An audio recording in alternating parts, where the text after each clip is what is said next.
Two, one, two, one. 1 2 1 2. Always one. Thank you. How's that? Still coming through, Hector? It's okay, a bit louder? That's all right? Okay. Just a very short announcement. Apparently there's a lot of people who want to jump in and start that Twitter stream very, very early this morning. If you log into the internet, you will see a Western Conference. You do have to go through a login area. UBC is the username 18291. Despite the capitals up there, you don't. It's actually lowercase. My apologies. It's amazing when you talk about internet, suddenly everyone goes really quiet. Oh, internet, we can get on. Really. And in fact, we may as well kick off the events, I think. Simon, Dragan, you are happy to get going? Despite our keynote still being absent? Barry's having breakfast. So I had an interesting trip in this morning. So it was,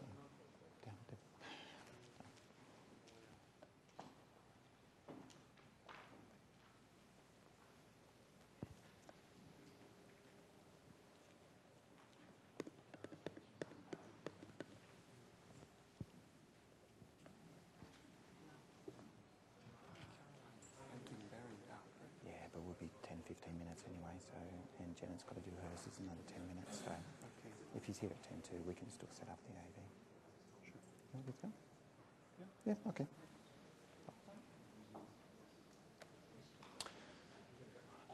I think we're good to go. So, welcome to LAK 2012. Thank you. As you're all aware, you are the winners. You managed to get in before we sold out, so congratulations. You'll notice that there are a few seats next to you. Obviously, the room wasn't necessarily the problem, but we only have one toilet, male and female, so you're going to have to line up at lunch. It's just down the corner there. We do have tickets, a bit like going to the supermarket. Grab your ticket, just wait in line, and we'll see how we get you. We'll call your number out when you get there. Now, there are a number of toilets there, but lunch definitely was a problem, so we do ask for your patience. We can seat about 180, 185 downstairs. Lunch will be in Currans. Obviously, we've got about 210 here today, so there is a little bit of overlap, so we just ask for a bit of patience. You will get fed, I promise you. The internet, as I mentioned, Western Conference username UBC18291, Twitter feed, #LAK12, and we do have live streaming today from our crew in the back there to here, Hector and Ricardo, and we've got Angela and Gary in the far left-hand corner. Anyone who is wearing our solar shirt can assist you today. So ask for advice, help, restaurants, everything will get there. We are, as I mentioned, we are live streaming. If anyone does not want to be caught on camera, please notify us and we'll give you a live streaming blocker. It looks a little like this. I might ask Simon to demonstrate there. There we go.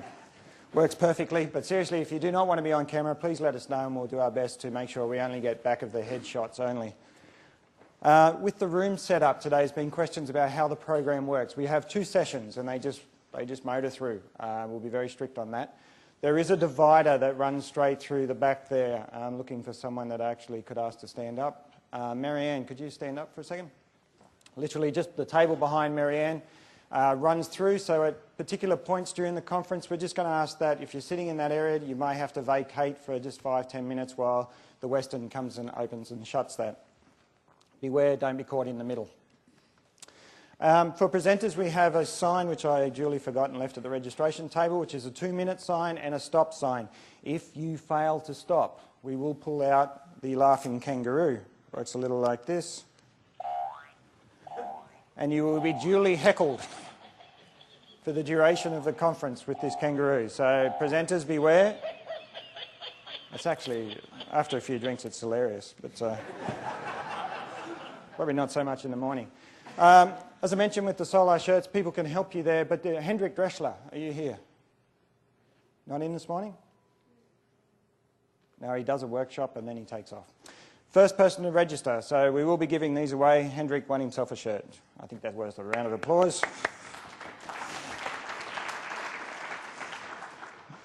A huge thank you to our two program chairs, good-looking gentlemen as well, our steering committee, the list of reviewers. You did a magic job. Thank you very much. The discussion around different papers was excellent. The whole conference could not run without the Faculty of Arts and in particular the ISIT group. So my huge appreciation for that whole group. Thank you guys, you did a great job pulling this together. A massive thank you to our list of sponsors, Solar obviously, Bill and Melinda Gates Foundation, Desire to Learn, See It from UQ, Techri from Athabasca, Educause, the Faculty of Arts, Alma Logic, Pearson and Kaplan. Much appreciated, we really appreciate your support. Thank you. I'll pass on to our two good-looking gentlemen, and may you have a great conference. If you have any problems, please let me know. Thank you.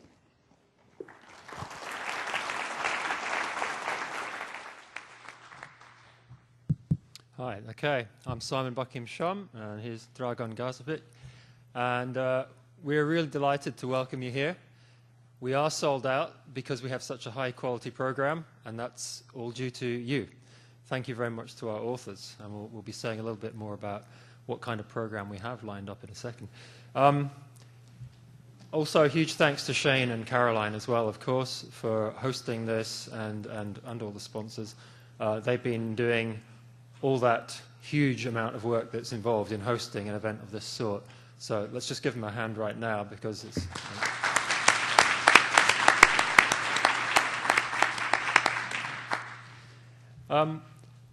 What makes LAK special? Well, it may seem a little presumptuous to say that because this is only the second conference, but for those of us who have been involved with trying to put together this conference and the community around it, I think the first thing I want to say is that certainly from my perspective, there's been a real hands-on team kind of spirit for this.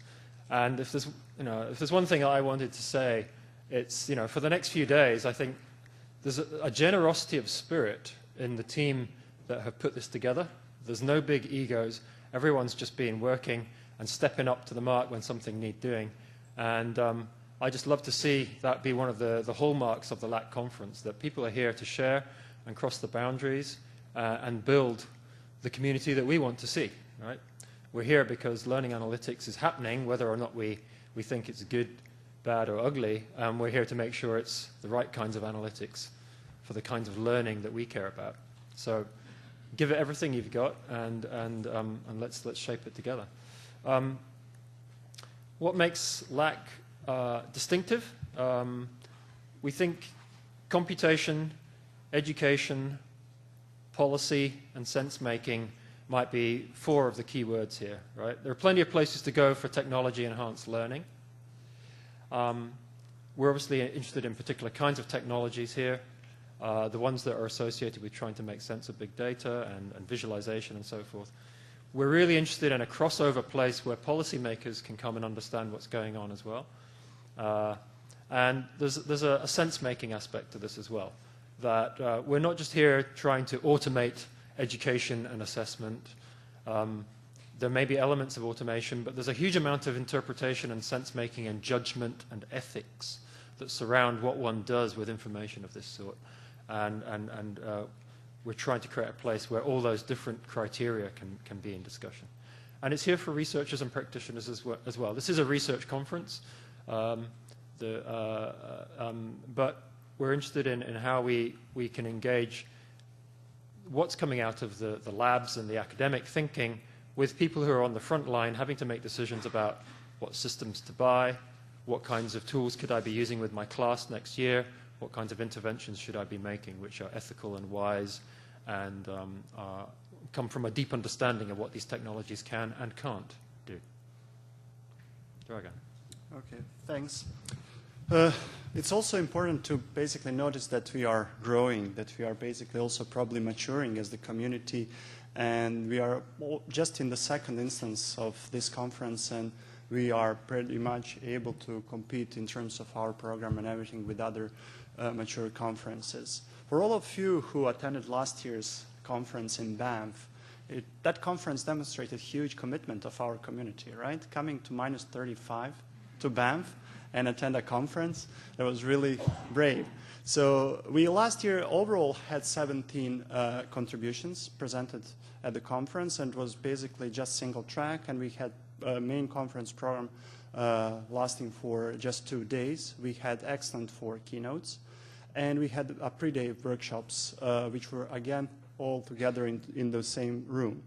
This year we basically kind of hope that we can slowly grow, but we doubled in terms of the number of submissions, more than doubled. Initially we received about 90 abstracts for different contribution types, and then once we received the final number of papers, there were approximately 36 full papers submitted, out of which we accepted 14 papers, which make us to this acceptance ratio. It's of course important to mention that not all full paper submissions were accepted as full papers, but some of them were asked to brief their work and basically to be submitted as either short or design brief papers. We also had a separate call for short papers, and we had overall 26 submissions, out of which we accepted 15. Unlike last year, we this year decided to have a more diverse program, and in terms of diversity, we basically wanted to have workshops, and we wanted to solicit workshops. So we received overall 4 proposals, 4 workshops. They were all very good proposals, and we accepted them. All of you who attended yesterday, I believe you enjoyed as much as I did. And finally, we had 3 panels. We basically got them through the public call for panels, and they will be all presented here. Of course, it's, I think, for any academic type of a conference with the similar type of a program, important to indicate that all the contributions were peer-reviewed. So no single paper has been accepted without at least 3 peer reviews. And in addition to peer reviews, we basically this year had a process in which all the authors were invited to respond to the preliminary comments of the reviewers and program committee. Once we received the responses from the authors on the reviews, then program committee had an electronic PC meeting. And that's basically probably one of the things which is not so clear to majority of the authors who are submitting to peer-reviewed conferences. Program committee basically goes through all the papers, goes through every single review, and then we basically discuss, and we go then and try to triangulate that with the comments and responses we received from the authors. And therefore, when we are looking now into the history of EasyChair, and when I check my mailbox, we received thousands of messages related to these papers, just simply discussing. In some cases, there were very easy decisions to make about papers, but in some cases, we exchanged more than 20 messages between different PC members to make a final decision. And even after those 20 decisions, it was really hard sometimes to make a decision whether to accept it as a full or short. Nevertheless, what we would like to hear from you, Simon and I are available around, but please come by, let us know how did you like the peer review process. Do you think it was too heavy? Do you think it was too light? Do you think it was too rigorous or it wasn't too rigorous? I bet we will receive all these comments. But anyways, Simon? Okay, it's kind of interesting to ask, who are we collectively? One of the things that we're very interested in is well, we want to be an international conference. We actually want to be balanced, perhaps quite nicely in gender. So we're going to do an instant embodied visualization. Can I ask all the men to stand up? How are we doing on the gender balance? Okay. Well, what's the split? Is it about 75-25, something like that? Okay, well that's, you know, I mean, that's not 50-50. It's better than some computing conferences, but it might get better. You know, one of the key strands of LAK should be education, not just the tech computing thing. So one of the criteria actually that we used when we were selecting who was going to host LAK 13, and you'll hear about that later, was how are they going to architect the structure and the organization of the conference to make sure that we have as good a balance of gender as well. Nationality, I'm not going to do a detailed demographic breakdown and ask you to stand up. You can see the author breakdown there by nation, okay? And I think we will find, perhaps not surprisingly, that we're pretty underrepresented right now from from continents like Africa and Asia and Eastern Europe and so forth. So there's lots of work to do on South America as well. Lots of work to do on trying to broaden the scope. And obviously it takes time for the word to get out, but use your networks. Let's try and pull in global perspectives on this, not just the usual suspects. Education, computation, sense-making. Again, if you think you're broadly an education person, why don't you stick your hand up? Okay, well that's pretty good actually. I think we're looking at close to 50. Computing, technology, hands up. Look at that. It's like that's less than education. And people interested in the process of making sense of this, whether it's from a cognitive perspective or a policy perspective or okay. That's a good representation as well, around about 40%. Okay, well that's quite encouraging. And then again we have academia and business and public sector. How many academics have we got? Okay, that's looking about 40, 50%. Business, you're here, but you're thin on the ground. So we're definitely, we definitely want to have a dialogue with the people who are producing the products that your VCs are going to be buying. All right, we want to have that good dialogue. Public sector, government, not-for-profits. Yes, there's some of you. Okay, all right. And other? Are you an other? Okay, we need to talk to you.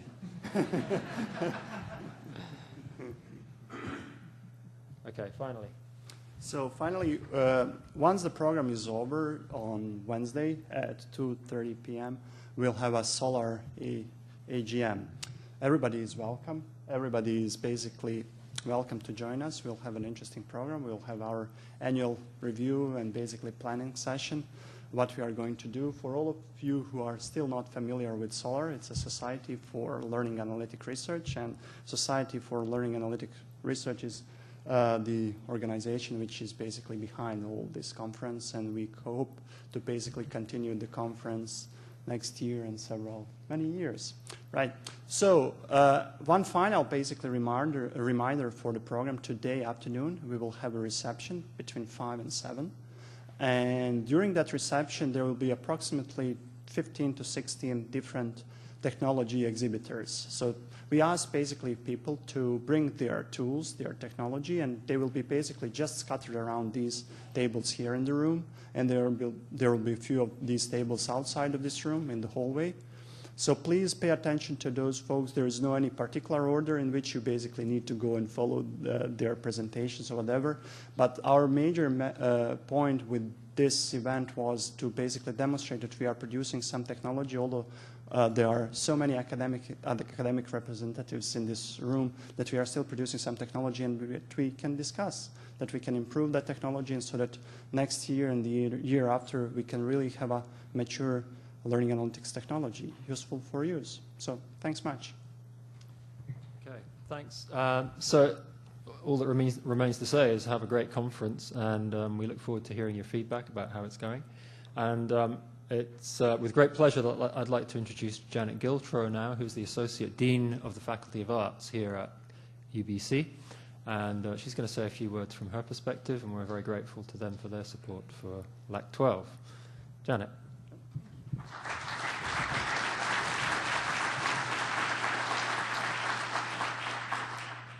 So I'm so pleased to welcome you, and I have an especially warm welcome for your work.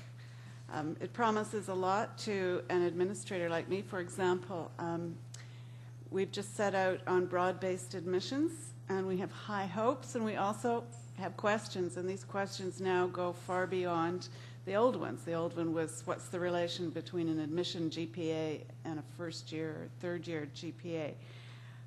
But now we've got readers of online applications making online judgments on multiple criteria. How will these judgments line up with the way the 4 years of study are taken up by the students we've admitted on these criteria? And I want you to tell me. My portfolio also includes curriculum renewal, and I want to know which technologies encourage intellectual engagement. And then there are the professors. Many professors are skeptical about curriculum change, and I want learning analytics to provide the persuasive evidence on students' intellectual engagement before and after curriculum change. And it's not only as an administrator, but also as a researcher myself, that I hear so much promise in your work. I study genre as a rhetorical and linguistic phenomenon. So an online application is a genre, a first-year lecture is a genre, a tutorial discussion is one. And that's not just the formality, but the forms embedding in a context of motives and activities. So the technological changes which make learning analytics possible also bring changes to my field. We've seen the remediation of genres, that's the digitalization of old print genres, and that's produced our own big data. And also for us, as for you, technological changes throw off data in today's genres. What was ephemeral or reticent is now searchable. And the migration of interaction to online scenes prompts amongst genre theorists a persistent question. Are these the same genres, only digitally modified, or are they new ones with new rhetorical motives and a new sociality? And I'm going to give an example from my own studies where questions we're asking about some public genres could be asked about genres of teaching and learning. So 20 years ago, I studied the genre of report of sentencing for violent crime. That's the news report of the judge's opinion delivering the sentence. And 20 years ago, I gathered my data by reading microfilm. And when I returned to the genre last year for further study, microfilm, of course, was gone, and it was replaced by databases of news and legal genres, that is, old genres digitalized.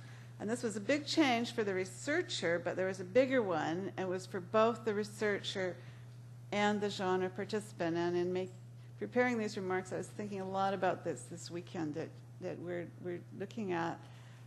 certainly looking at new ways of making knowledge, but the scene of knowledge making has itself changed by the very means that have made our research possible, or changed our research. The change for both the researcher and the genre participant was that we now had a digital record of people's response to the report of sentencing. We had the online forum. Was that a new genre or a descendant of the traditional letter to the editor, and a question that the digitalization of old genres could help answer? So this genre sequence can be roughly parallel to a classic teaching and learning genre sequence. So you think of the judge's opinion itself as parallel to a course reading, say a chapter from Foucault.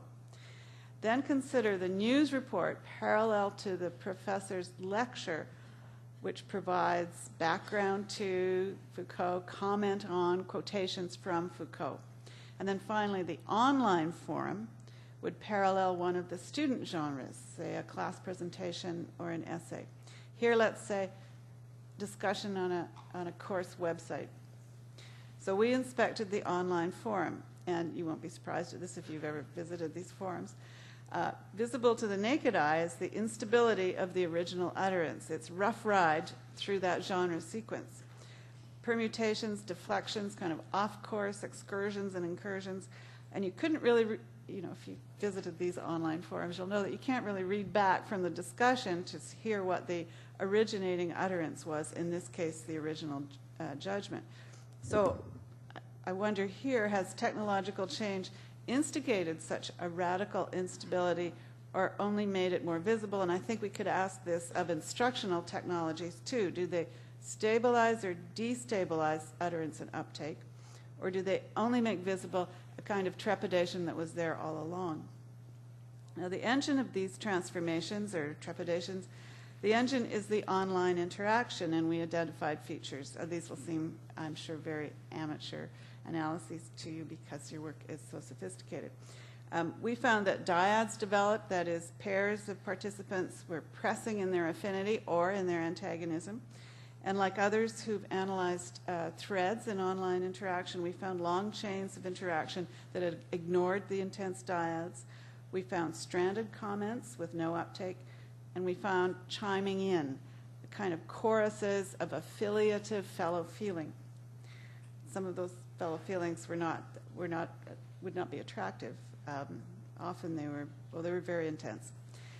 Now, these were dynamics of a community of strangers forming itself, but we wanted to know what was the substance of the dynamic, what was it made of, and if we think of the learning and teaching parallel, we're asking the question, what is the thinking in the interaction? So we added analysis from techniques of corpus linguistics. We searched for frequent terms, we relativized them against major corpora, and then we mapped their distribution and collocation. Collocation is a word's statistical tendency to co-occur with another word or words. So the terms are coming together to make an idea, and the idea is both a product of interaction and a motive for it. So our frequency lists prompted us to search for collocations of, for example, judge plus joke. We wouldn't have thought to search for that collocation without the frequency list. Or hate crime plus government. So some collocations belong to the dyads, and some to the chains of interaction, and some to those affiliative choruses of common feeling. The collocation judge plus joke was an example of the latter. It was an idea which people rallied to, but it had no ties to either the original judgment, parallel to the course reading, the Foucault chapter, or to the news report, which would be parallel to the professor's lecture on Foucault. Now, if this were a teaching and learning genre sequence, this evidence of some busy interaction would not be evidence of intellectual engagement or of students joining the conversation of the discipline. Now, our data were thrown off from an online genre that appears to radically divert the course of an original utterance and to entertain another sociality. Online instructional genres are certainly going to be very different, but I'd like to know how different and how different they are from traditional offline instructional genres on measures of intellectual engagement. And the measures I've suggested here, I realize are very rough, very crude, the collocations and so on. But I want learning analytics to tell me about this engagement and its differences in different scenes. And the methods of our study are primitive, and we still have to turn to a close reading to get the message from our digitally enabled distant readings. And that's, to me, the excitement and promise of your work, that we wouldn't have to do that anymore. So we're very grateful to Carolyn and Shane for organizing this very important conference, and to you. And thank you for coming to Vancouver. And I know you brought your umbrellas, and I think you'll find them useful. Okay, welcome.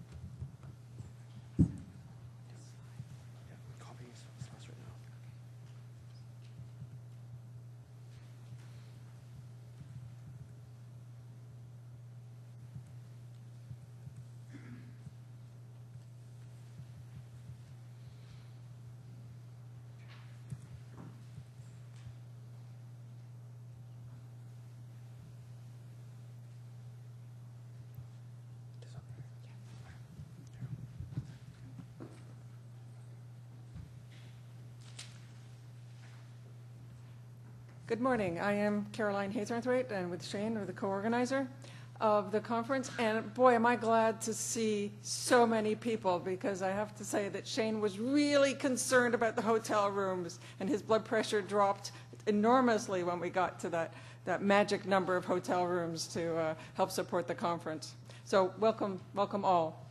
It is my pleasure at this moment to introduce my friend, colleague, and mentor, Professor Barry Wellman from the University of Toronto. He is the S.D. Clark Professor at the Department of Sociology and also cross-appointed with the Faculty of Information in Toronto, and he also does research with lots of other groups, such as the Centre for Urban and Community Studies, the Knowledge Media Design Institute, and the Bell Labs. But perhaps Barry is best known for being a prime mover in the understanding of social networks and online social networks in particular. He's not only a star networker, he's also a network star and is the founder of the International Network of Social Network Analysts. Perhaps it's not surprising, given the interest that Shane Dawson and I both have in social networks, that we have a keynote in that area. Barry is a prolific researcher, author, and presenter, and I must say also a prolific collaborator with many students who have come from his labs. His most recent book, Networks, the New Social Operating System, which is co-authored with Lee Rainey, the director of the Pew Internet and American Life Project, is coming out very soon, in about a week, I believe. And I think Barry can speak a lot more towards that, so I'm going to pass right over to Barry. Welcome.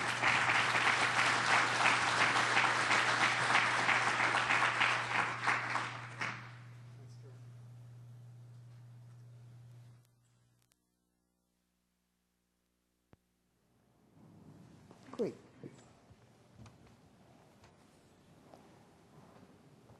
It's just wonderful to be here. I spent yesterday sunbathing, and perhaps we'll have some more time to do that today. Wow, do I get this? Oh, but what's really exciting is being at the birth of a new discipline. 36 years ago, I founded the International Network for Social Network Analysis, and pause while I get some water. Basically, out of realizing a lot of people were doing good research but didn't know or didn't connect with each other. We started then with 175 people, and now we're up to 1,300. We're meeting next year in Hamburg, Germany, and Xi'an, China, and you're starting with many more. So that's really, really cool. Caroline mentioned the book, and here is the only copy in existence. It's unbound, uncorrected, page proofs, but I was told actually just today it's at the MIT Press warehouse, and for $30, or if you can wait a few weeks and save $10, Amazon will have it out probably by middle of May. So up to you, or ignore anyway.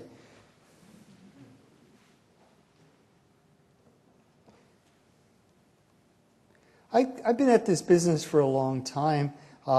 This is a replica of one of our high-tech things in the 1960s. I see no reason not to move to the big display. Is that too small for the people in the back? Yeah, I figured that. Okay. Still too small? I can't do any better than that. Okay. You'll have to listen hard, and I always ask questions of the people in the back. So if you want to avoid questions, come up front. There's a lot of seats up front. Just like my students, they lurk in the back. Okay. So I've been at this business for a long time. As I said, we started the Network Society in 1976. Caroline and I, am I allowed to say how long ago that was when we did the research? About 20 years ago. We were in the forefront of looking at network work, working with Bill Buxton, who's down the street at Microsoft, Ron Becker, and Marilyn Manti. And network learning to me has some similarities with network work. But I'm trying to sit and put everything together and get some sense of its significance about it. So I'm going to focus on what I call the triple revolution. I'm going to then actually segue back a little bit to some of the structural changes that we don't really think about much, or in my experience about what's doing the revolution, and then the payoff, some consequences. My work has been informed by a lot of people, but I think most so by my wife for 46 years in the upper left, who was a school teacher in East Harlem, New York, and Newton, Mass, and North York, Toronto and had just a tremendous amount of experience thinking about kids and analyzing them, and then working with sociologists afterwards. Jerry Bruner, who probably many of you, I think in many ways started large chunks of this field in the mid-60s with his experimental stuff, part of the Sputnik hysteria. By the way, there's always a hysteria. And Jerry and I spent a year together in the Netherlands and stayed in touch. And I'm really pleased. Anybody know David Olson by any chance? Yeah, well, David's getting an honorary degree from the University of Toronto this year. David was Jerry's student and collaborator. Caroline we all know about, although I mean, she's really put the whole notion of cyber learning on the map. And George Siemens, I'm just learning about. Well, George, where are you? You here yet? Woken up? Yeah, okay. We haven't had a flesh meet yet, so this is very exciting to me. So I'm going to talk about 3 revolutions. First, the turn away from groups. Second, the internet, which we all know and sort of take for granted now. We've gone from the wizard phase to the kind of shrug phase. But especially the fact that the internet is personalized. When you're connecting online, it is you as a person rather than phone calls or visits to a household or to a work group. And when students are collecting online, it is they as individuals. And distance effects have not disappeared, but they've sure been weakened. Francis Cairncross of Oxford and the Economist magazine wrote a book with, as many books are, including mine, has an overly hyped title. Hers was called The Death of Distance. And every data we have since then shows that distance has not died. When I look at friendships, many friendships are within the same neighborhood. When I look at work colleagues, we find that even sitting on the same floor really affects communication than if you're one floor down or, God forbid, in another building. It was Annabelle Kwan-Hasse and I did that. And then Caroline Student and my intellectual godchild, Anatoly Gruzd, and I did a study on Twitter. And we found out most tweets are followed by local people. I don't mean the Ashton Kutcher silliness. I mean real people doing real tweets. And that lines of communication and transportation really took them out. And then the third revolution is mobile. And I'm sure you've all turned off your phones by now. But mobile is incredible. There's a guy over there just tweeting away about this conference. You can communicate wherever you are. You can get information wherever you are. And God forbid you're accessible to others, sometimes when you don't want to be. I got woken by 3 crises this morning back in Toronto because I realized I'm suffering from the West Coast disease. That is, everything's already happened there and in Europe. And so, a report that's due today, give us $25,000. Barry, it's in a mess. Can you fix it? No, I got a shave in Keynote. Fix it yourself. But, that's life. Okay. So these 3 have come together in what I've been calling networked individualism. How many people here are Americans? Whoa. By the way, this is a separate country. It used to be cheap for you guys to shop. But then you put a bunch of idiots in Congress. I am a dual citizen. I was born in the Bronx, New York, which is its own world, and I've lived proudly in Canada since 1967, so I tend to dump on both countries. We have any Canadians here? Yay. Europeans?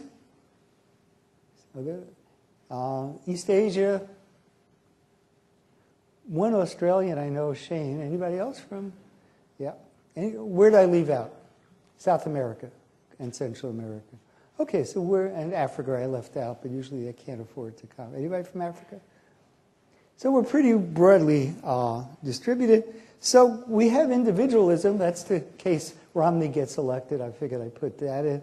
But the most important thing is people are networked. That is, they're not bound up. They're not functioning as individuals. We can't really run them through a counter sorter anymore. But they are also connected not in the traditional groups, but in a variety of networks that move around and connect them partially. I'll get into that a bit later. So both words are important. But as we go from atoms to bits, I think despite the fascination we have with technology, the biggest challenge is the turn from groups to networks, and how do you deal with that? First of all, they tend to be, despite what I said about local, they still tend to be further flung than other forms of community. Whenever we go out into the Toronto area, formerly borough of East York, and we talk to immigrants, we found out that without exception, each one is on Skype. They don't have to know what technology is, and many of the grandparents don't. All I know is they push a button and they're talking to their loved ones back in the old country. Sparsely knit, that means most people in your network don't know each other. The best current research shows that average network size for a North American is between 600 and 700, depending on how you count weak ties. Anybody here take Dunbar's number seriously? Anybody know Dunbar's number? Okay, forget it. I have a little article in the British Journal of Psychology that talks about why the data just don't bear out, probably because people are segueing from one type of network to another type of network. And they know many more than 150 ties that were found with primates or with in villages. So people are moving around multiple networks which they have partial commitment. And, you know, there's been an evolution since the old days when pre-industrial ties, where Dunbar's number may have made sense, little boxes where people were pretty densely connected. And in those kind of villages, people only knew their bands. Well, I'm overstating the case, because there was always people walking through and traveling, armies, camp followers, another word for prostitutes, itinerant prostitutes, which is now legal in Ontario. The Bunny Ranch is moving in pretty soon. And, you know, this is kind of the archetypical village with that stuff. Or this is where my grandparents grew up, and my parents too. Densely knit. Here, not everybody would know each other, but they would sure have a sense of insiders and outsiders. And in the family business, how many people read Fun with Dick and Jane when they were kids or taught it? Does it still make sense? Okay. I'm sorry about that. I guess we've gotten more sophisticated, but this was the primer that I learned to read, and it consisted of father, who went off to work and disappeared off the face of the earth until 5:30, mom, who never left the picket fence, and Dick and Jane, as you can see in the lower right-hand corner, who very much were a togetherness group. And remember their dog's name, anybody? I keep forgetting it. Spot, yeah, see their dog Spot. You know, it was a unit.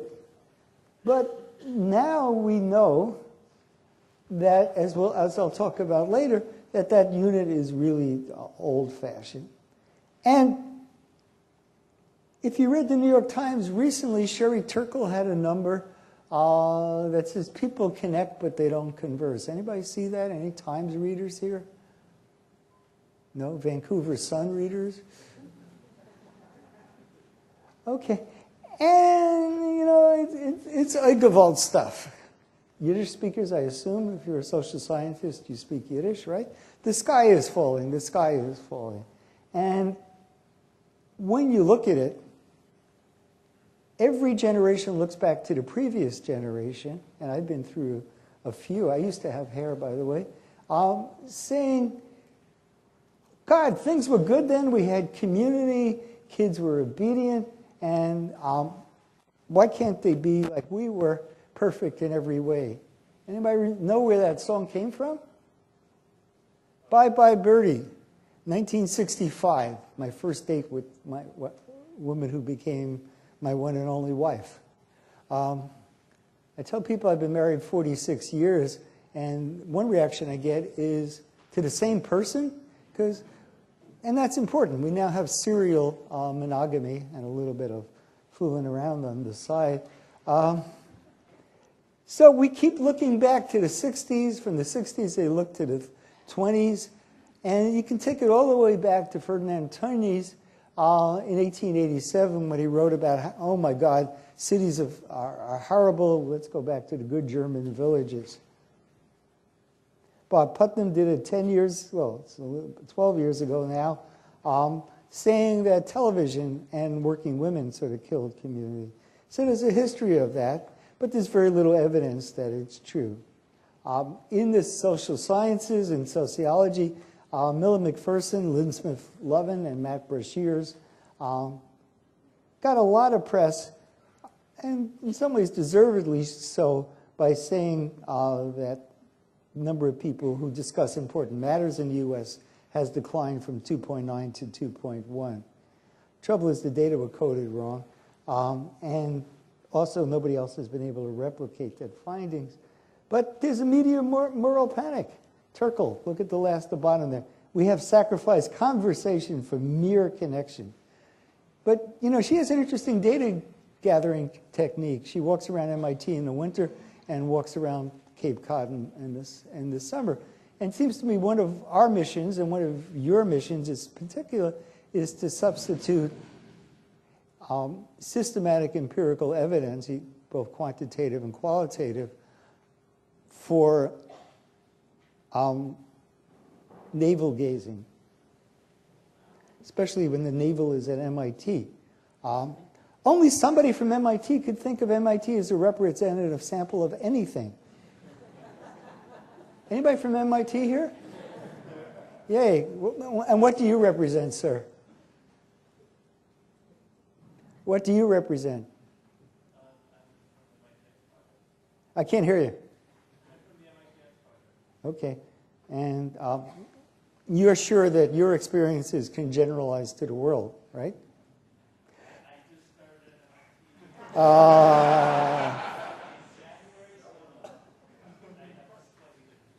Yeah. Well, I spend my time watching Big Bang Theory, and you know, I know that Caltech is really where the universe is. That 33-year-old guys who are assistant professors never worry about tenure or grants, but just getting laid.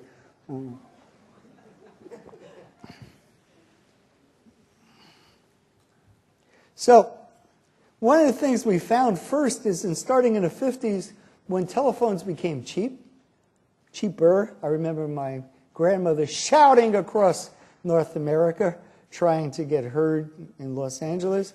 When airplanes started going down in price, is that we have a lot of connectivity between places.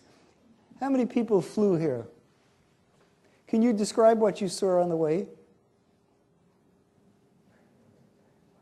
How many people took an expressway? Yeah, somebody raised their Mac Air. That's what you saw along the way. How many people took an expressway to get here? Nobody. Okay, one guy. Most travel we do, if it's not in the neighborhood, is place to place without any real sense of what's in between, except there's slight turbulence in the air.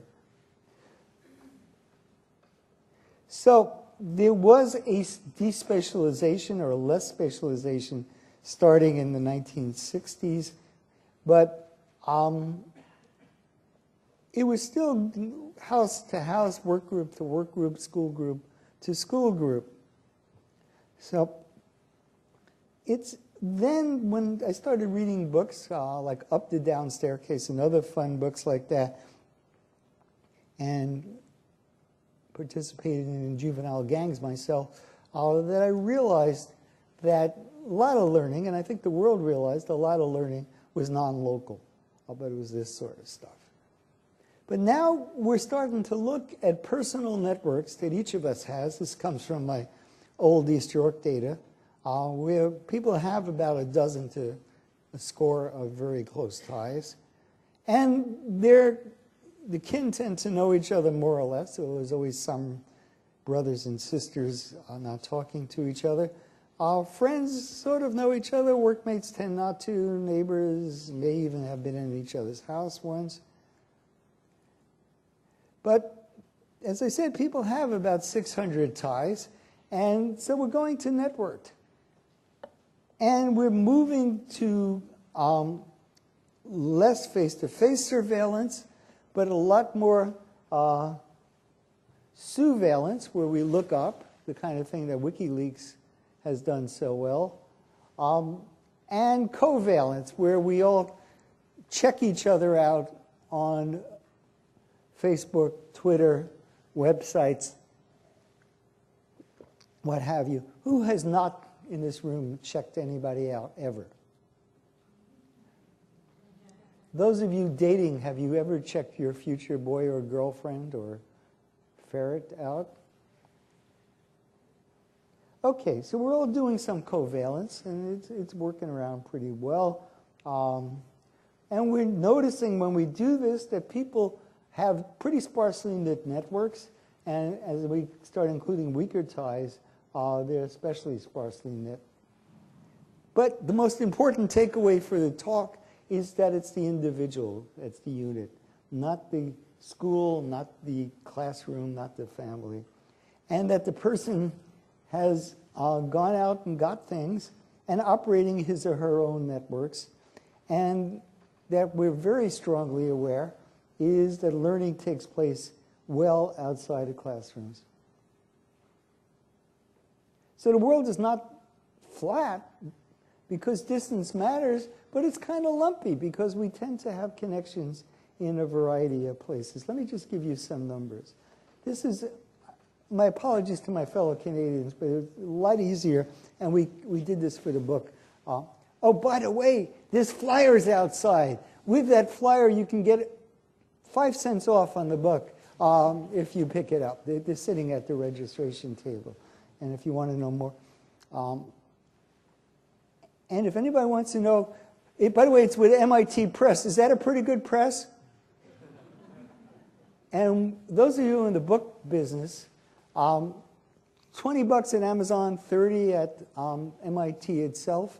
And there's huge differences between a trade book and a scholarly book. And kill yourself to do a trade book because it's a lot cheaper, gets a nicer cover, if I do say so myself, better copy editing, and wider promotion and distribution. Hey, we got Vint Cerf.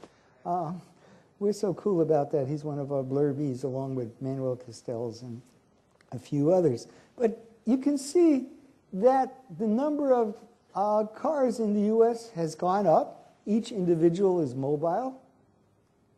Airline boardings, despite the best efforts of Air Canada to discourage us from flying. You know what? Of all the commercials that bother me, the one that bothers me the most is when Air Canada is voted North America's most outstanding airline. What the hell is the matter with the others?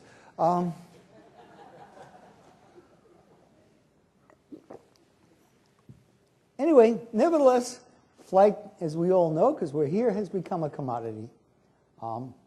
People are just getting on and going. I used to wear a tie and jacket when I flew in the 60s. Now I only wear ties for keynotes. And a few people with ties here. Oh, I did this one already. Go down. This one comes from my neighborhood supermarket, and we were just looking around one day, and we realized that where all the food in Toronto has come from, and there's about 10 different cities 10 different countries are recommended there. We're being infinitely more connected, as are our students.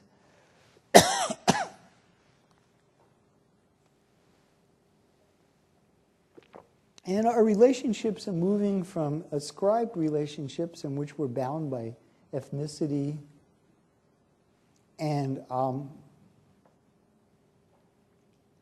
religion, when I grew up, I was barred from fraternities because I was Jewish, and we barred all women from even attending my Lafayette College. A lot of those things have changed. I walk around Vancouver, and outside a majority white, I see so many visibly ethnically mixed couples, although it all seems to go in one direction, which is white guys and East Asian women. And I start wondering about, East Asian guys, you here? Are you lonely? But look at this. 1967, when I got married. No, I got married in 65. Bad. This great movie. Anybody see Guess Who's Coming to Dinner? Okay, you're showing your age. With the world's most beautiful man at the time, Sidney Poitier.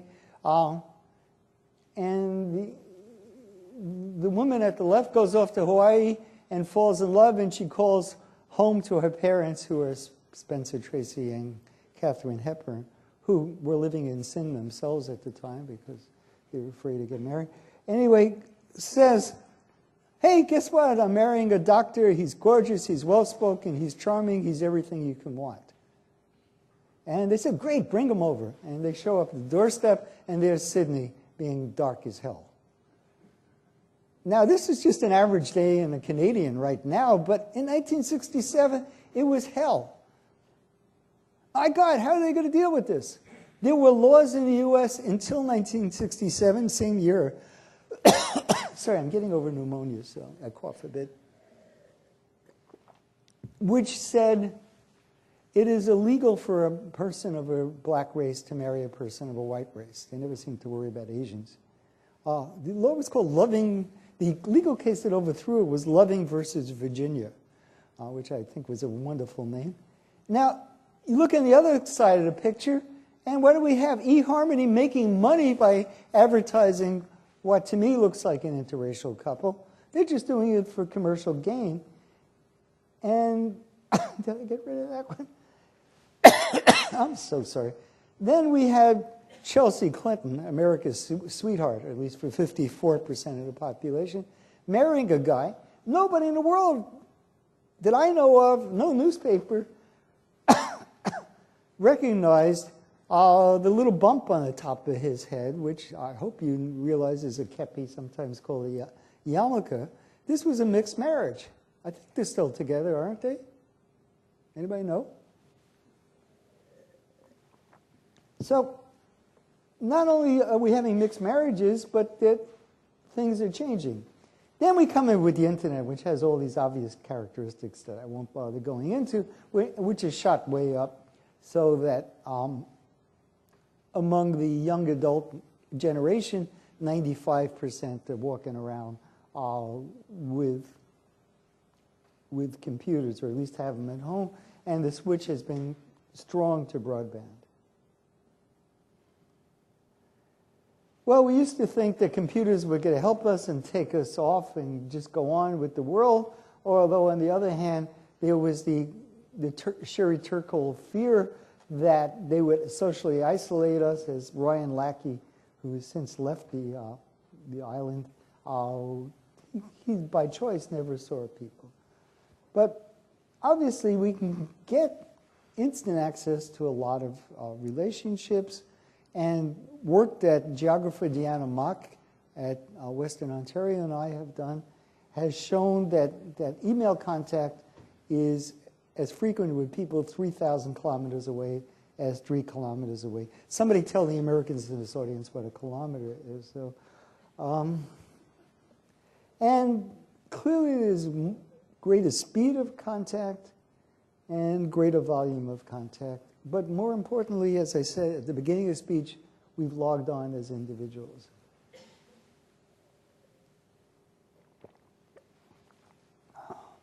So lots of data on this. That's more than walking around MIT and gazing at your navel. Pew Internet, my beloved co-author and colleague, was still talking to each other. Lee Rainey puts out about a study a month. Last ones are showing that just about every teen in the world, in North America, sorry, has cell phones. We've done a whole bunch of studies in Toronto, connected live studies. We're putting one out in the field this summer called Networked Individuals. And I'm sorry, it's the first time I've spoken in public since I got rid of my pneumonia, and it's really hitting me hard up here, so I will have to get even more water. By the way, I recommend pneumonia. It knocked me out for a month and meant I could avoid all sorts of deadlines. So people are always having to shop in various places, figure out where they're going.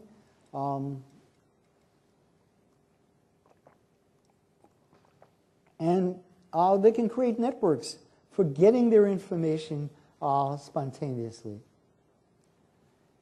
What's really, really important, sorry, I am catching, is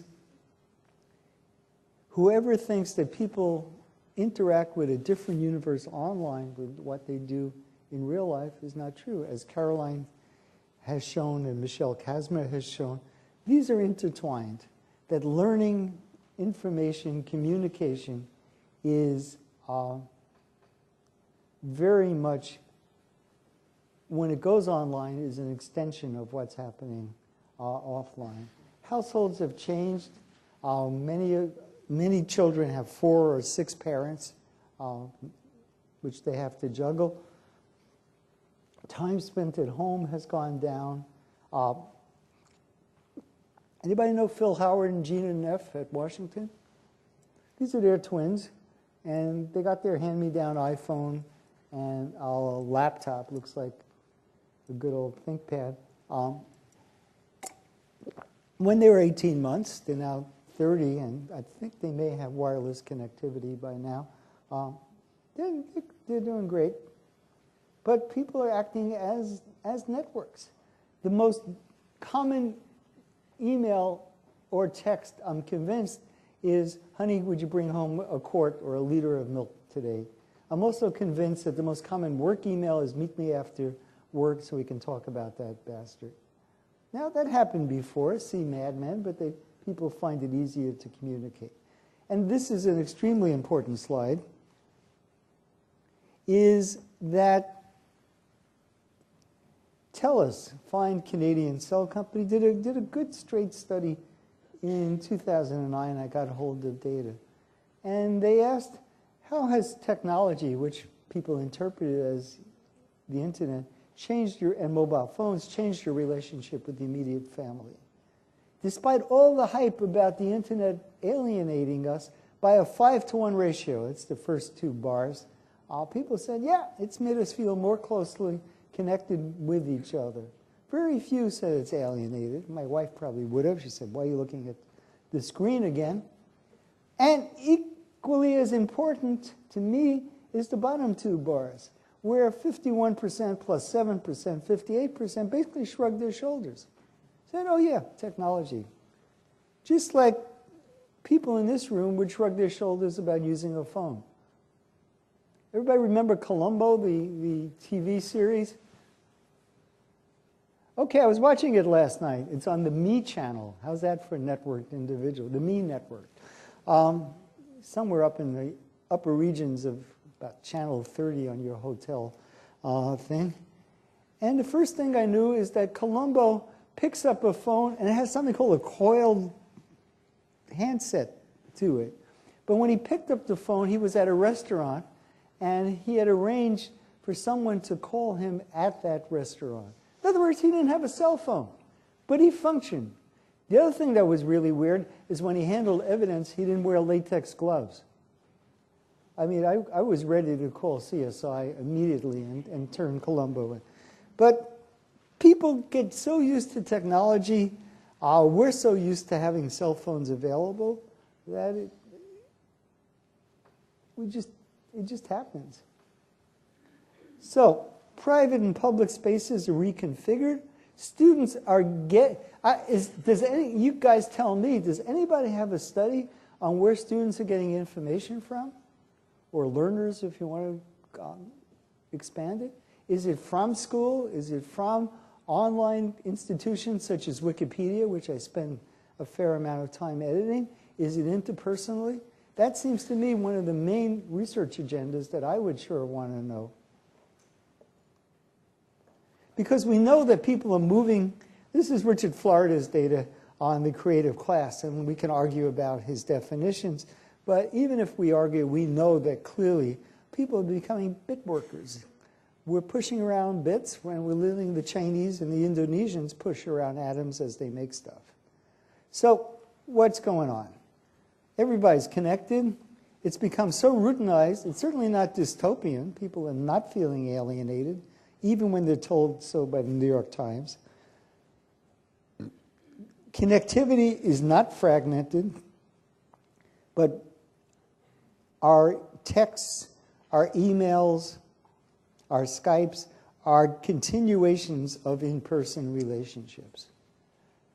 I guarantee that you will make new friends here, even those from Toronto, the dourest city in North America. Any fellow Torontonians here?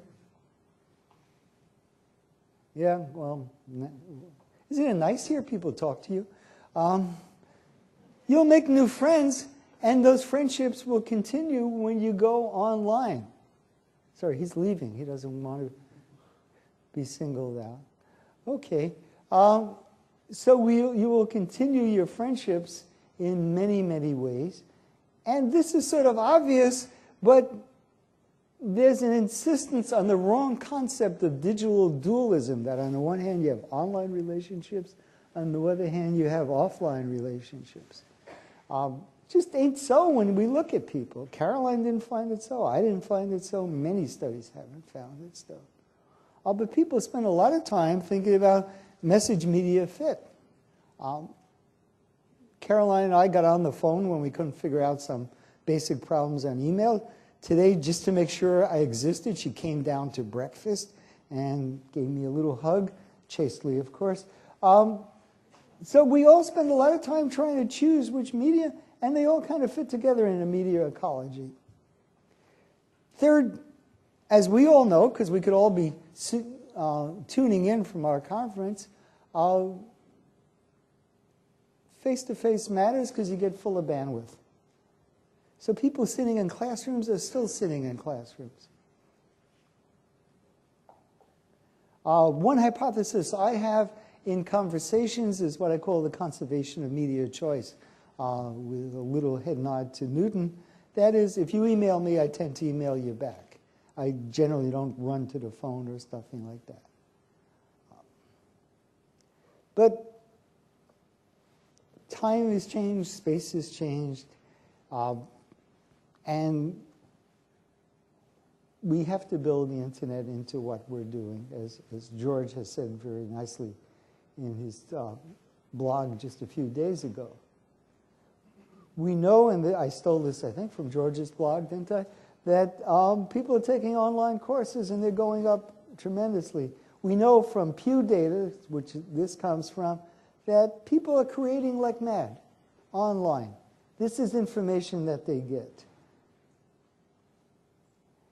We know, my student Jenny Phillips stole this from somewhere, I'm not sure where, but I stole it back from her, that Wikipedia, English Wikipedia, has a lot of editors. Yeah, I don't know if I trust those numbers, so I'm going to go by them. I know where this is from. This is from Brian Keegan's study of interconnections among people about the tsunami and the nuclear disaster in Japan. People read and connect and modify each other's works.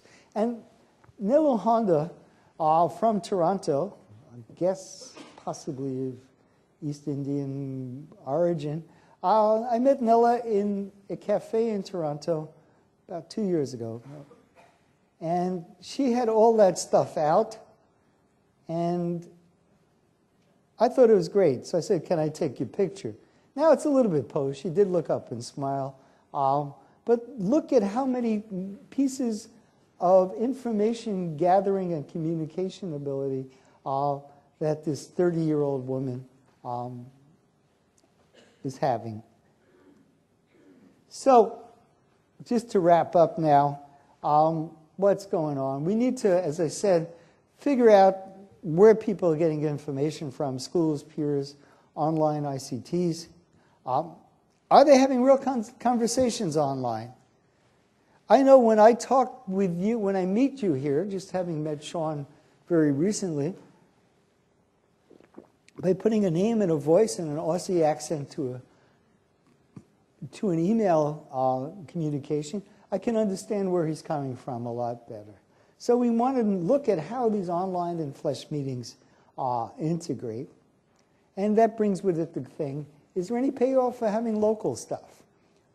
In Wikipedia, there's a lot of meetups where people editing in the same town are asked to go together. My experience is most people don't show up. Is reciprocity always tit for tit, which is what we found in studying East York? That is, when you help me on X, I'm going to help you on X prime, but not on Y or Z. And information flows. For example, Duncan Watts. Anybody know who Duncan Watts is here? I'm just kind of trying to gauge my audience. Done a lot of work on modeling 6 degrees of separation and other smart books. I think the one most useful for this audience is one that came out last year called Everything is Obvious, if you only knew it ahead of time. And he just did a deal leaving the sinking ship of Yahoo and jumping to the stationary and maybe soon to get moving ship again of Microsoft Research. Well, if I got that information at 3:30, on Twitter, of course, by the time Nashir Contractor posted the same information on Twitter at 4:45, I chided him. I said, Nash, you're way behind the times. Everybody in the world knows that information by now, right? So information is flowing very quickly through networks. And just to wrap up, what the argument of this talk has been, people function more as networked individuals. Families, work groups have decomposed into being networks. It's rare that the whole group is together during the day. Networks have grown, not shrunk, although the data on that's a little bit squishy. Every study I've seen has shown that, in fact, more internet use is correlated with more interpersonal contact. A lot of people are moving to do their work at home.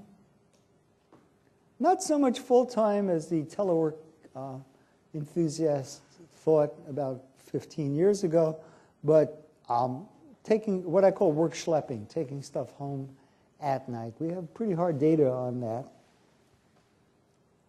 Networks are fragmenting. People are going out and getting more info and more diverse info. And transportation has become somewhat fungible with information gathering. Up until 15 years ago, I actually used to get in the car or hop on my bike and drive to a library. Now, to me, a library is a URL on a website. I haven't been in the building for many years, and neither have my students. Library and Archives Canada is working to go totally digital by the year 2017. They're still trying to figure out what it is they should collect, but they know it has to change into more artifactual stuff than now. This one's pretty unreadable, but the argument I'm making is that there's really been a broad structural change in what's going on throughout society, in which the mode by which people are learning and informing each other just fits into this switch that I've been talking about. And once again, I'm saying that a lot of this stuff we try to document in this book. That's my beloved co-author Lee Rainey there of the Pew Internet. And thanks a lot. I look forward. I can only be here today because another conference of my research grant, a Vancouver-based group called GRAND, is actually meeting in Montreal. Everybody wants to get away. So I'm flying. Anybody part of GRAND here? Yeah, okay. Are you going to Montreal? No. Oh, sorry. Okay. I got to get on a plane tomorrow and go out there because they're my big funders. So thank you very much. I look forward to speaking with you informally during the day and answering any questions or arguments you may have now. And I apologize for my coughing.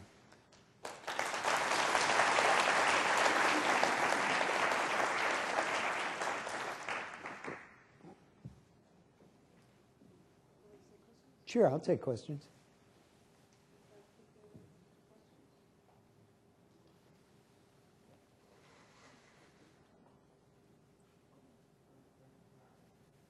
Maybe you can comment further on how the network individualism, as the student who's sitting there as a network individual, comment more on where they're going to find their learning from, or who. Well, I don't know if they're learning, but they're getting information. I don't have hard data on that, so I'm just going to speculate and say the obvious, that they're the center of a world in which they can plug in my university, to just about every journal in the world. They can plug into Wikipedia. They can also buy their papers. We had one woman hand in her paper this year, which had the notion, as a man, I have found the following. She never learned the word proofreading, so she's out of the course. People are going and just getting much information from many different sources. I don't know about you, but when I lecture, I have to be damn careful about my facts or factoids, because the smarter students in class are sitting there with their MacBook Airs. Almost everyone uses a MacBook Air now, unfortunately, and checking my facts out. Yeah, did Pew really say that? Did Wellman get it wrong? They know I'll give bonus points if they get it, if they do it right. I'm sorry, are there MacBook Pro people here too? I mean, guys who spend real money? Okay. So we need, maybe you have the metrics and I just don't know them, but metrics on where that information is coming from is really, really powerful. And I doubt that, I mean, the obvious thing, as years in schooling go up, percent of information learned at school goes down as people get better in acquiring stuff like this. The gentleman there wants to ask a question. The mic isn't working, or it's too high or something. Wait, we have high-tech solution. So I guess the skills that you're we're sort of talking about how to apply a lot of this kind of stuff to education, that students are using it to learn, using Wikipedia to learn. Is this something we should be teaching as we sort of had 21st century skills where people learn how to work with each other? Have you thought a little bit about how to teach people how to actually do all of these things, how to interact with work colleagues remotely, how to interact with telecommuters, how to sort of build that kind of community? Is this something that should be being done to us, or is it something we should be doing to our students? Okay. I haven't, but Howard Rheingold has a nice book, just came out, also by MIT Press, God, called Net Smart. I think it's even cheaper than mine because it's a little shorter. And it's, if you know Howard, it's in clear, readable prose. It was originally going to be called Crap Detection 101, but then he realized that Walmart sells 20% of the books in North America, and they would never shelve a book with their title, not even in the toilet paper section. However, obviously, searching what I call applied citicism and what Esther Hargitay has been calling digital skills. How do you find stuff? How do you evaluate it? That's obviously really important. How do you trust people? I think a lot of information has been paid, a lot of attention has been wrongly paid to the social pathologies, to the crazy guy who drove a few young women to suicide, rather than the many millions of cooperative endeavors people have. But I'm sorry, I'm not an educator. Well, I am in the sense I get up and lecture. I don't know how to teach those kind of skills. I would assume plenty of people in this room would, and would love to hear from them. I'm a sociologist, by the way.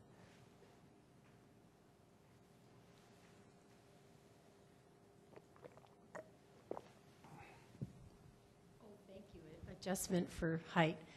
I have a MacBook Pro, not a MacBook Air. I don't know if that gives me any credibility in your mind. No, it gives you stronger muscles. Oh, Definitely, definitely. My question is about migrating among the networks. I'm really interested to know if you've seen any particularly compelling examples of that, because it does seem as if we're compartmentalized among our different networks. And I mean, you even mentioned discussions with your wife who had a different profession and it influenced your thinking in your profession. So any thoughts about that? No, I mean, what we're doing is laying out a research agenda.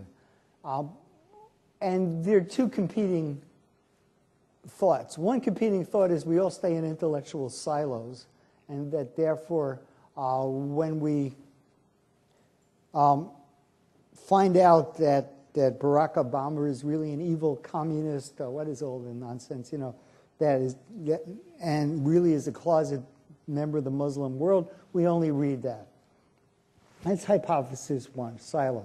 Hypothesis two is there's always a lot of spillover between people and they get information. I don't know of any study that's looked at that. Do you? So is there migration? I'm sorry, there is one by a guy named Valdez Krebs, who's a management consultant. And it's actually hidden away in this book, if I remember. Valdez looked, you know that stuff in Amazon where it says people who bought this book bought that book? Well, he said, hey, that's network data.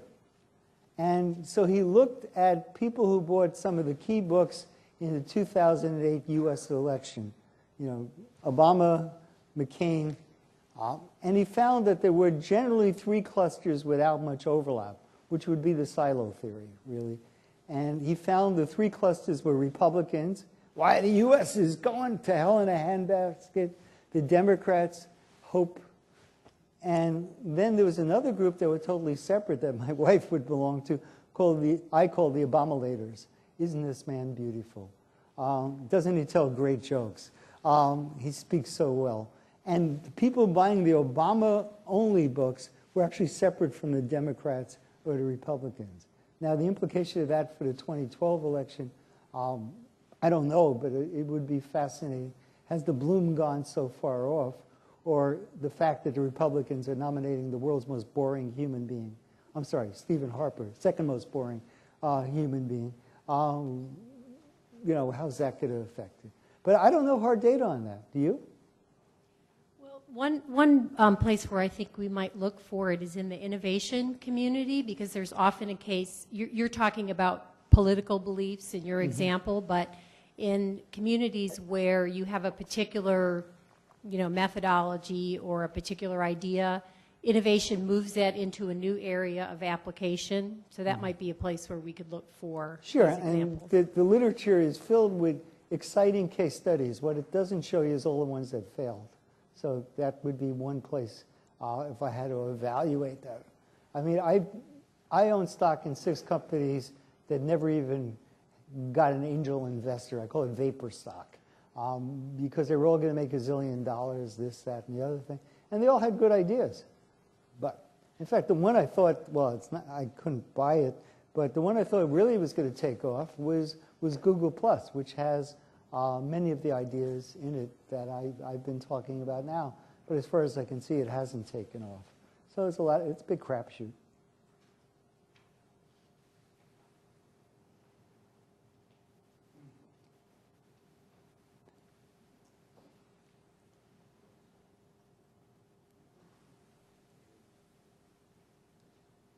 Well, you got up first, but he was closer, so okay. Sorry. So I'm just wondering, if you think about how the internet has interconnected and grown over time, we're now running out of IP numbers and having to add new ones. Where do you see this going in terms of these human networks? Well, I just told you I lost money in 6 months. I didn't lose money. I didn't make anything. So where's it going? I don't know. Anybody who does know is lying. But one obvious trend that we see has been the proliferation of mobile and the growth of mobile from more than a phone to a bunch of apps. Some people think that tablets will take over the world.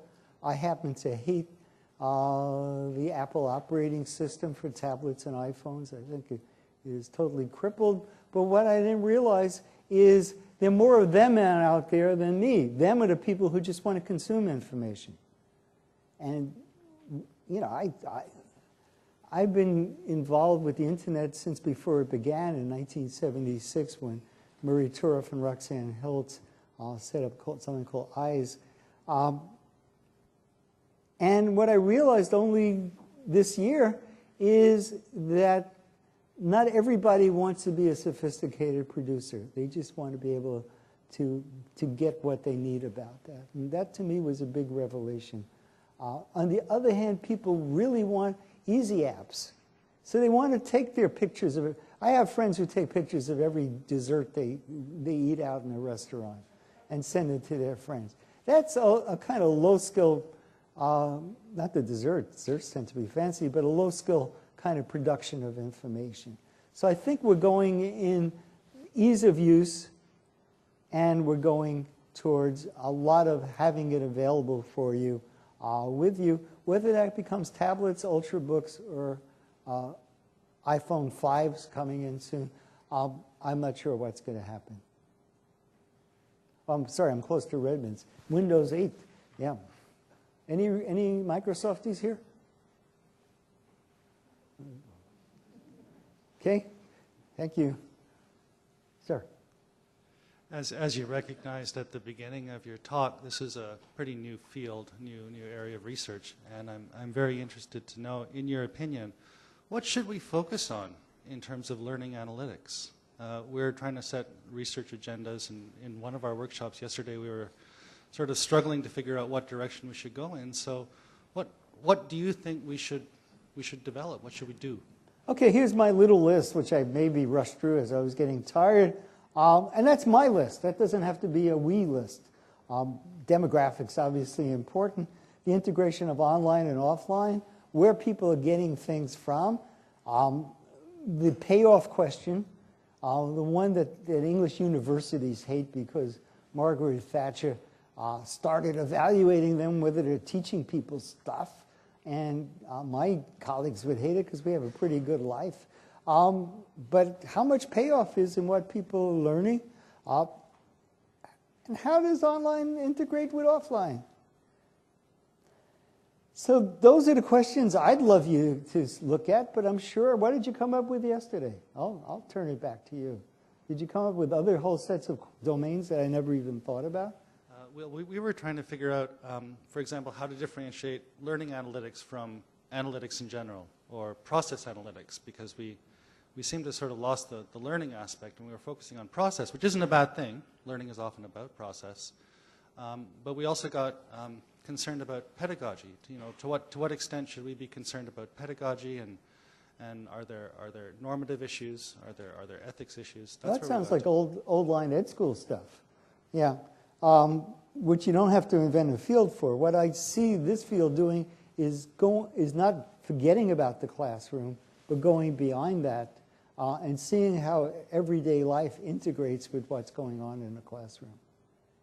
Now, that may get me lynched or not, but I don't know where this audience is coming from. Sir? Yes, hi. One of the workshops that we had yesterday concerned issues of privacy. And I was wondering, and seeing these British news scandals and knowing just how freely our private information is flowing around behind closed doors, unbeknownst to us, whether you see that might having a dampening effect on this network individualism that you've been talking about.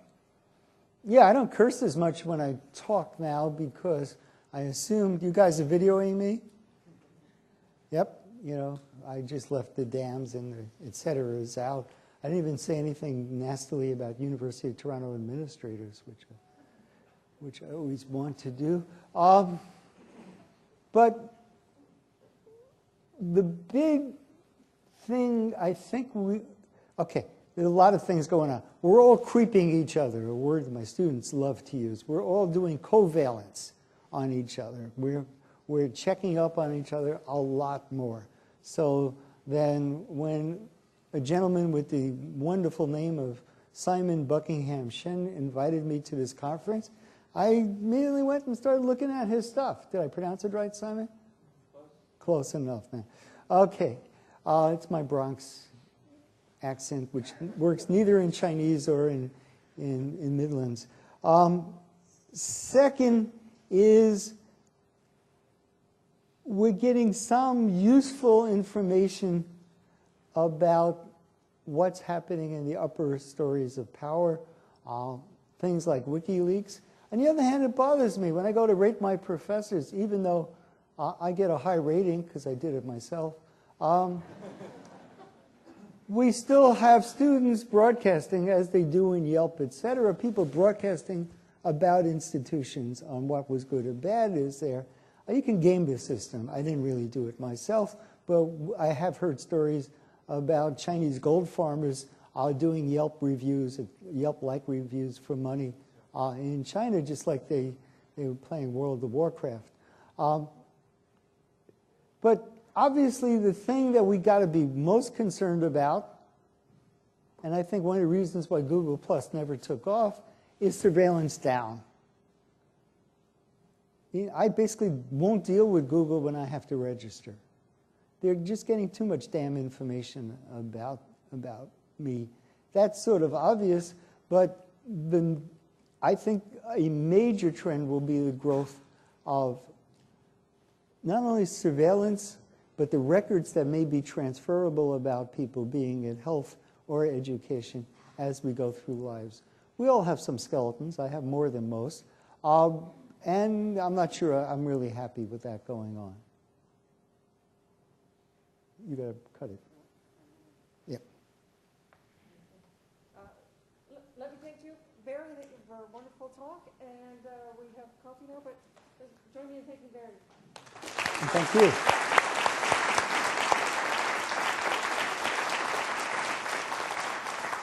You want this? No. Just a reminder that the room will close now for the 2 parallel sessions, so if you don't mind people borrowing your laptops and everything else, then you might want to leave them, otherwise I'd take them with you. Ta. I'd like to know where my USB key is.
So, welcome everybody. I was reminded by the organizers to remind you that although the signs in front of the doors were mixed up, all sessions, all A sessions will always be in this room and all B sessions will always be in the other room. So you are joining here Social Learning Analytics session 1A. If you don't want to do that, then you might want to switch the room to the other side.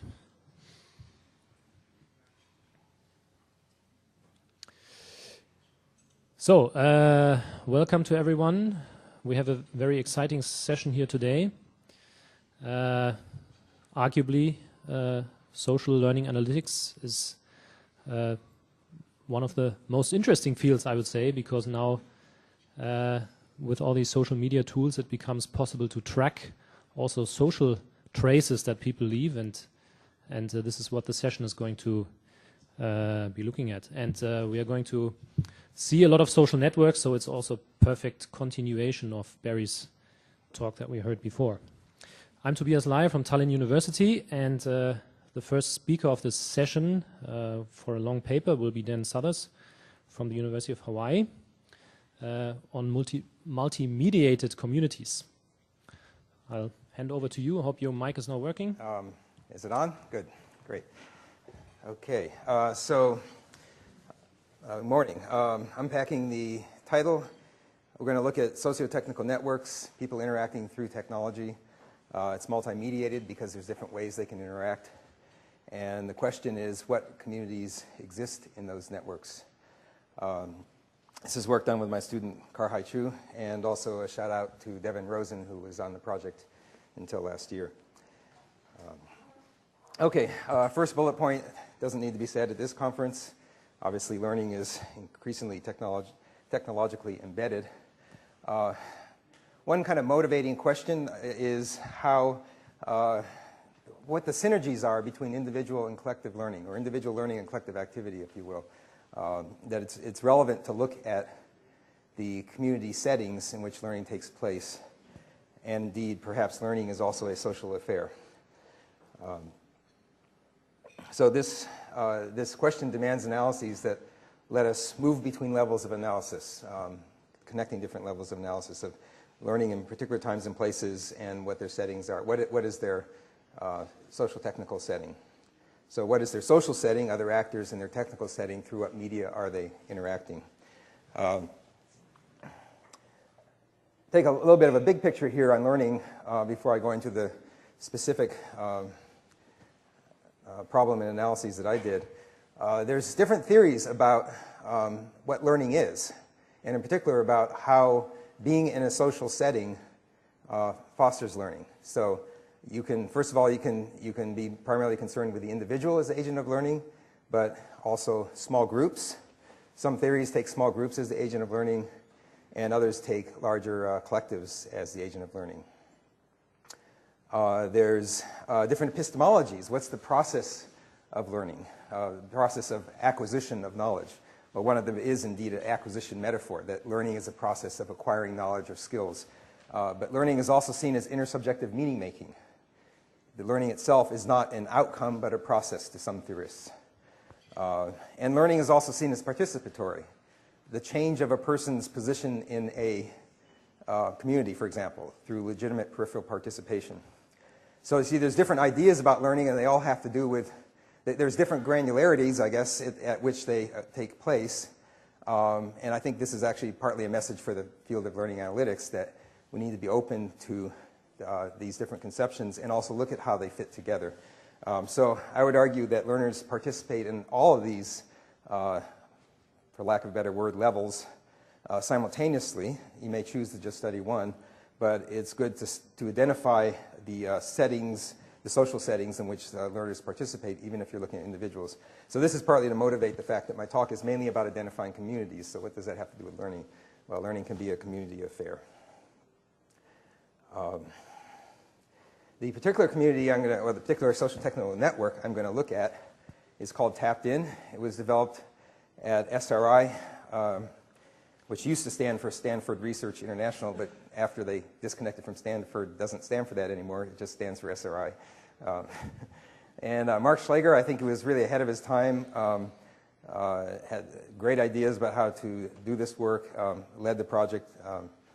And Patty Shank and Judy Fusco were with him pretty much all the way through. It's been one of the longest running online communities, educational online communities. And I managed to get from them 8 years of data, 20,000 educators active a year. It's volunteer driven, so there's about 800 user-defined spaces. There's tenant organizations. It uses a spatial metaphor, so there's like the tapped-in main building here, and different tenant organizations have rented out buildings where they conduct their activities. But it's all volunteer-driven. The tapped-in developers did not run the sessions. And it's multi-mediated. There's chats, threaded discussions, wikis, file sharing. Here's what part of it looks like. Kind of the default mode of interaction is chat, but you can also go to discussions and share files. This whiteboard is basically a wiki. So people have choices about how to interact, and collections of people have choices about how they will be a collection through the different affordances of this environment. Mark's on my advisory board, and one day in an advisory board meeting, I said something, I used the phrase tapped in online community, and he said, well, it's a network. I don't know what communities are there. There's multiple communities maybe embedded in it. There's multiple tenant organizations. There's people who come on their own initiative. It's a fluid environment. People can join things run by the tenant organizations sometimes. So we don't really know what's going on there. And he was actually kind of frustrated that he had never been able to get funding to study it. And I did. That's why he's on my advisory board. So I realized I could help answer his question. I hadn't set out to do this originally in my grant, but I realized that what we had developed would fairly easily answer his question about what's going on there. So it's an empirical matter, what communities are there. So we're not going to assume that the network constitutes one community, and we're going to even assume that the tenant organizations will correspond directly to communities, although it turns out in some cases they do.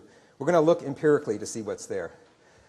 So the approach that I'm taking is based on identifying clusters or cohesive subgroups of participants using a particular graph partitioning algorithm, and then looking at those clusters, the more interpretive component of the analysis to see if they make sense as communities, and then looking at the media through which they are taking place. So the relevance of mediation, this environment is multi-mediated. There's multiple means of participation.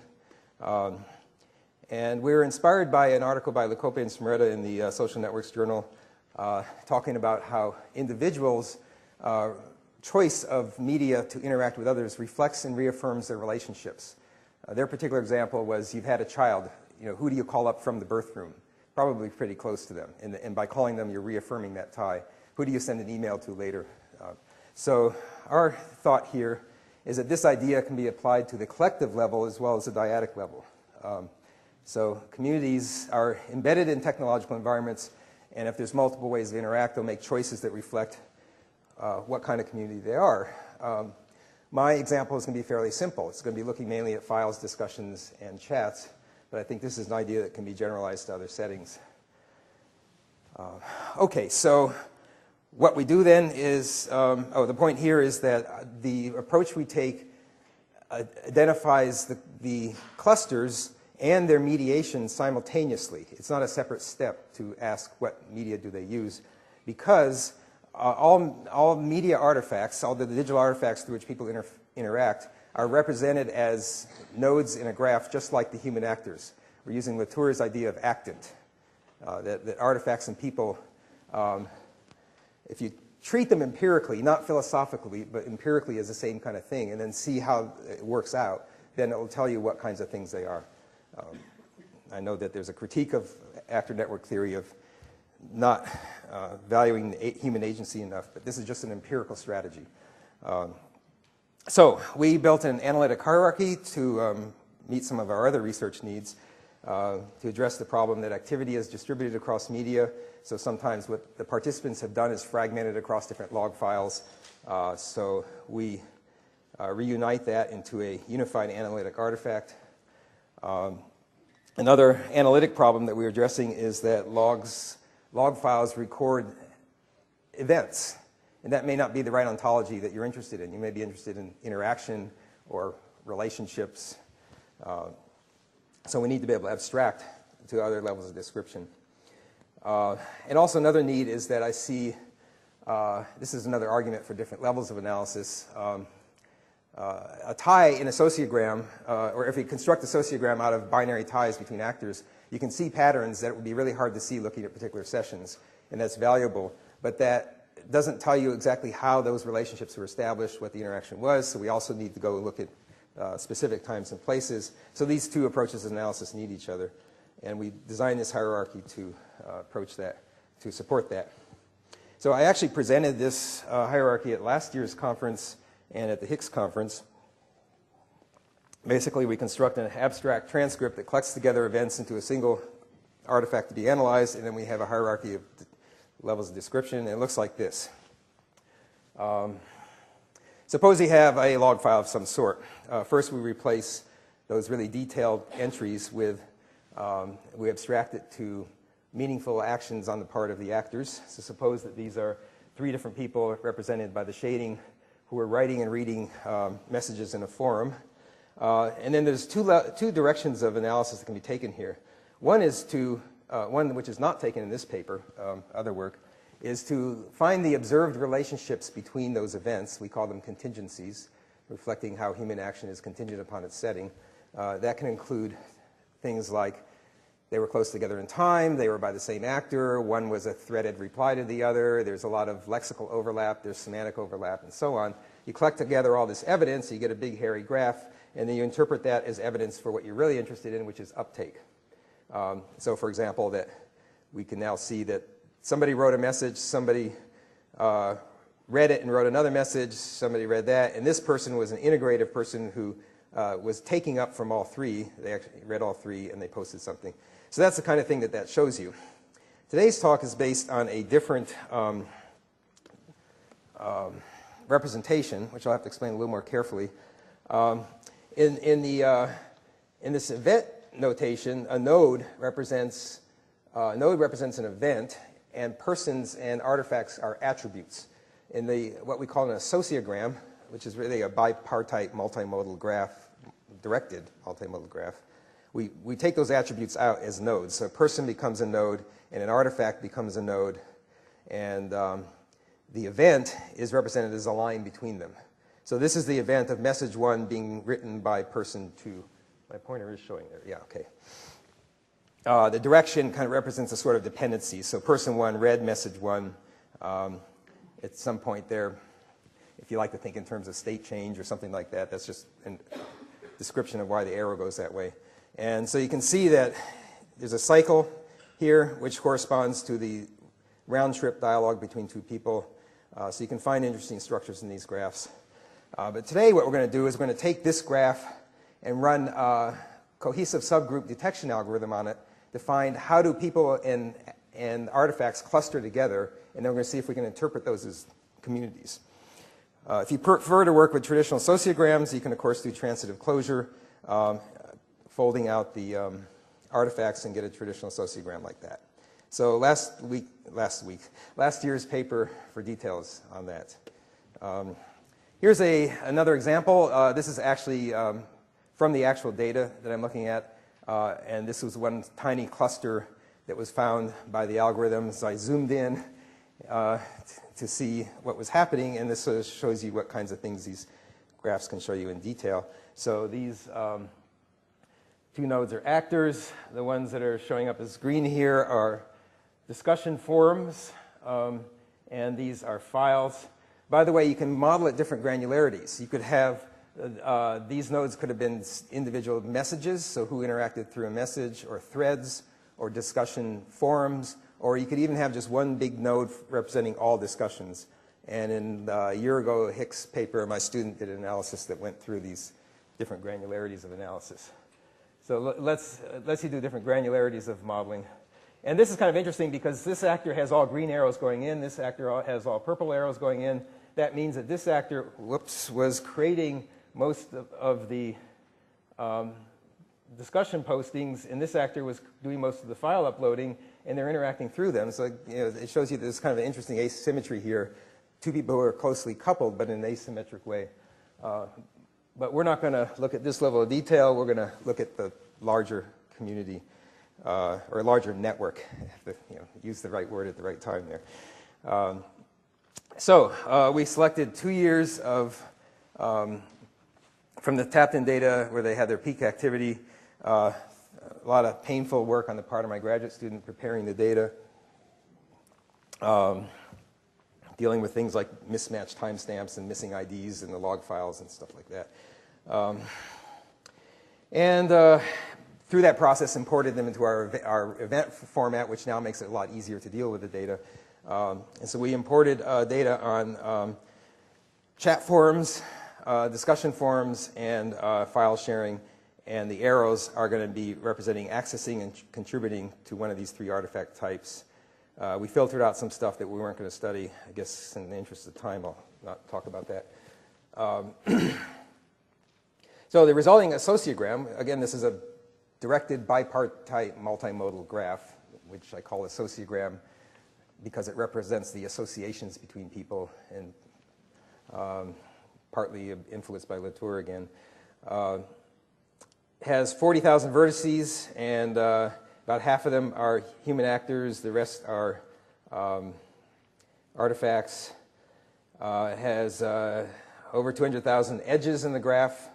The edges, by the way, are weighted by the number of times that the two actors were associated via the artifact. So it's always actor, artifact, actor. Anytime there's an event, anytime there's an event, it's actor, artifact, and you increment that weight every time you see an event. And so the associations between people are always mediated. So the sum of the weights of all the edges is actually the number of events being considered. So there's 20 million events being considered.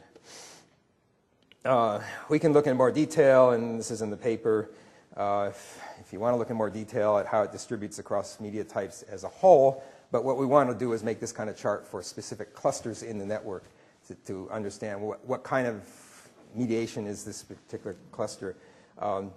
Chats, of course, it's easier to type a chat message.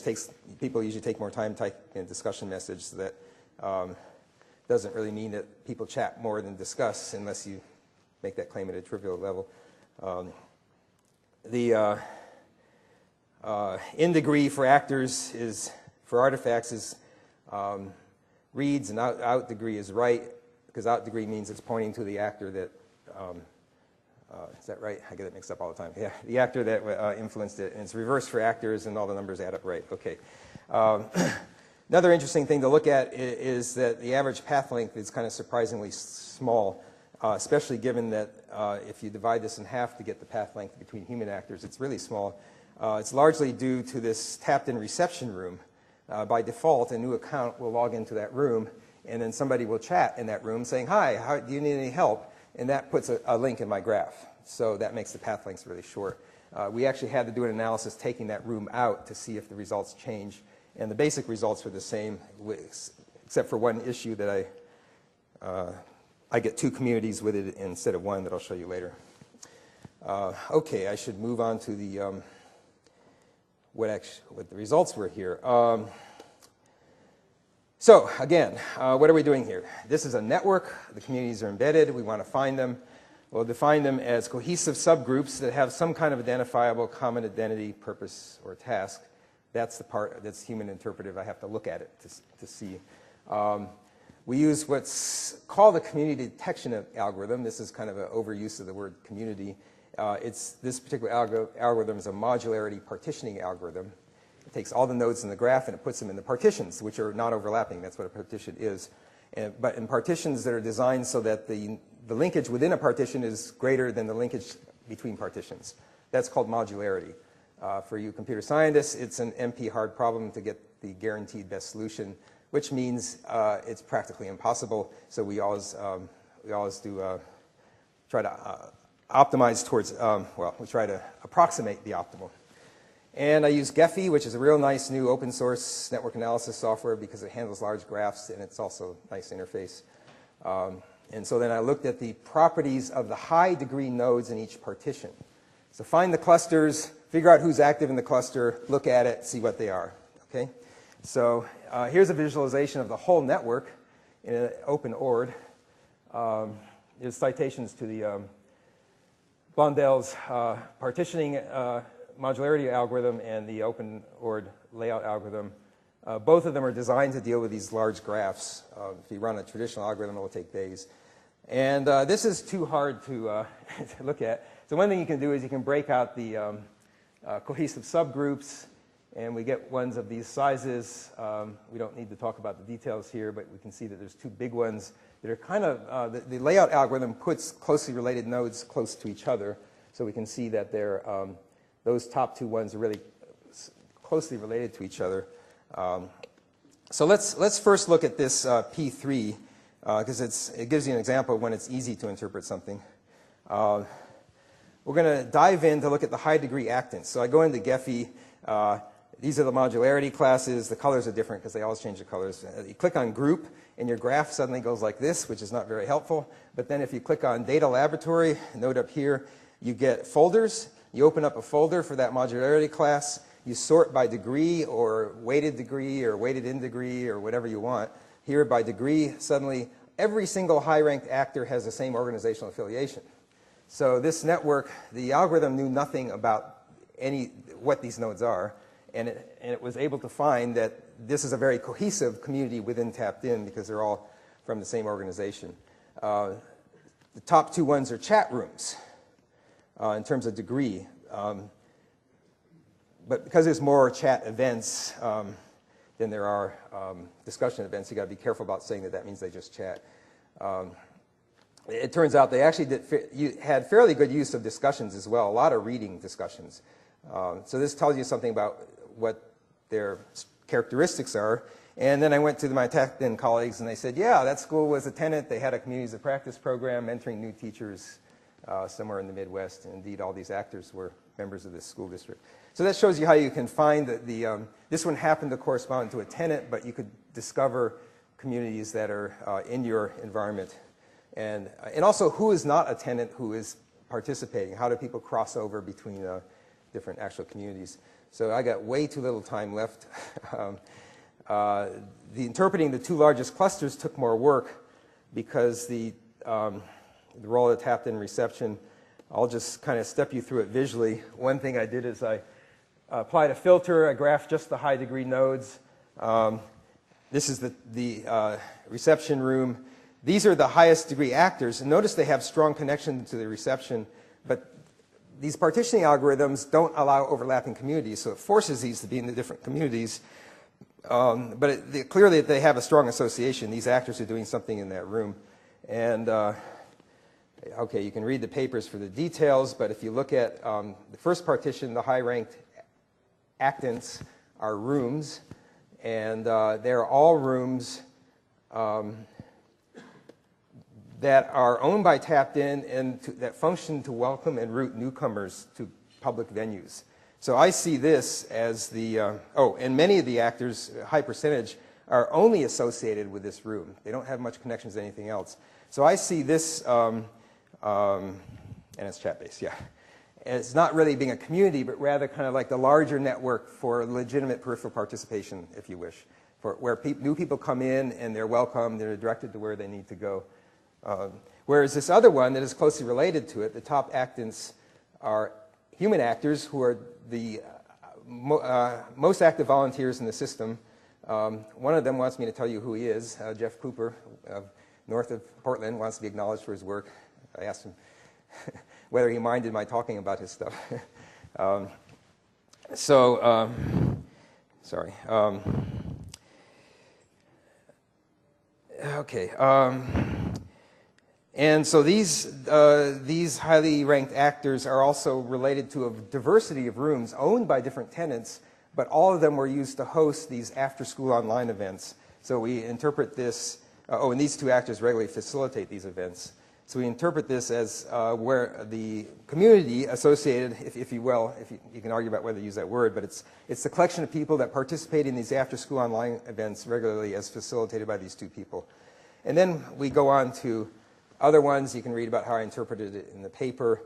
And I also dove into, I'm wrapping up now, small groups. One really interesting one was English as second language small course being run by an Australian sheep herder. So all kinds of people in here. Okay, summary. Purely structural graph theoretic computations identified cohesive subgroups that have interpretations as communities. Tapped In really is a great place, is one of my conclusions. It's a transcendent community in which smaller communities and communities embedded have kind of like a lot of overlap with each other that I want to analyze more with a better algorithm. The value to learning analytics is you want to know what social setting your learners are in, identify them empirically.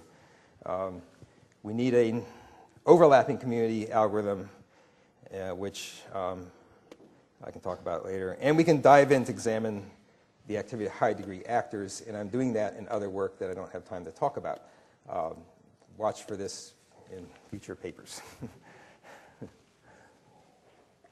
Okay. Thanks.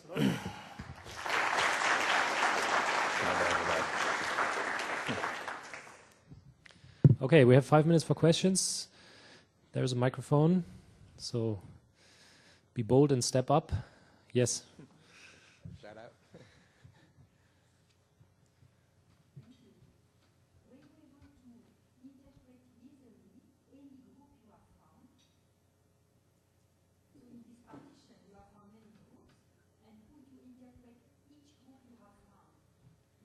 Well, there were, it wasn't all as easy. There were 170 something of them. I looked at the top 10. The top 6 are described in my paper. Many of the, after the 2 biggest ones, the rest of them that I looked at were fairly easy to interpret. And then I dove in and I looked at a bunch of small examples too. The top 2 were messier because it involves all the people that don't have a strong association with any particular organization or purpose, but they're coming in, they're wandering around, they're joining different things. And so that's why I interpreted the first one as sort of the fuzzier network, the transcendent community, if you wish, that's around all these more specific activities. So I don't know how to quantify easy. You have to sit there and look at your data. Nothing, in the end, it takes some looking at things. Anyone else? George. Thanks, Dan. I'm wondering, with so much of the interaction going on in online spaces now that includes more than a text-based focus, Yeah. so your analysis was text-centric.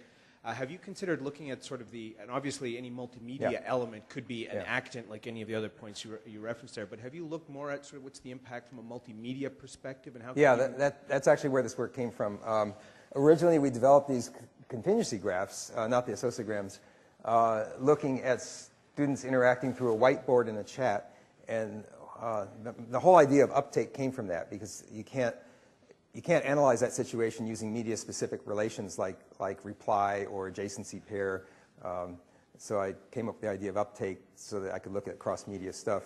And then we over a 2-year period, Nathan Dwyer, Ravi Vatrapu, Richard Medina, and I worked out an extended example and improved our notation to capture the interaction through both whiteboard and chat operations. Now, that was a manual analysis.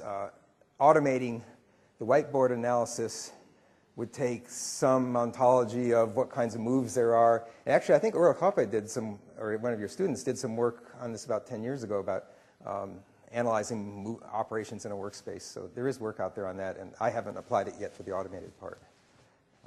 Yeah, that's something I think we need to tend to more. Okay, we have time for one more question, and I can start switching to the next speaker already. So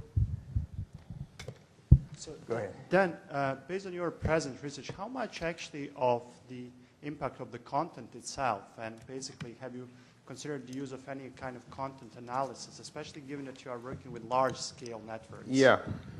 So, you know, we are usually interested in knowledge construction in different levels of presence of learners in those communities. Yeah, that's actually, I was kind of surprised that we got such good results here without really looking at content. But I think more at the level of interaction, that's where we're going to be applying it, where you're looking for a lexical and semantic overlap. But I'm not doing things like LSA. I think that's important too. And I'd like to figure out how to work it into this hierarchy, which wasn't really today's focus. But yeah, okay. all right, thanks a lot.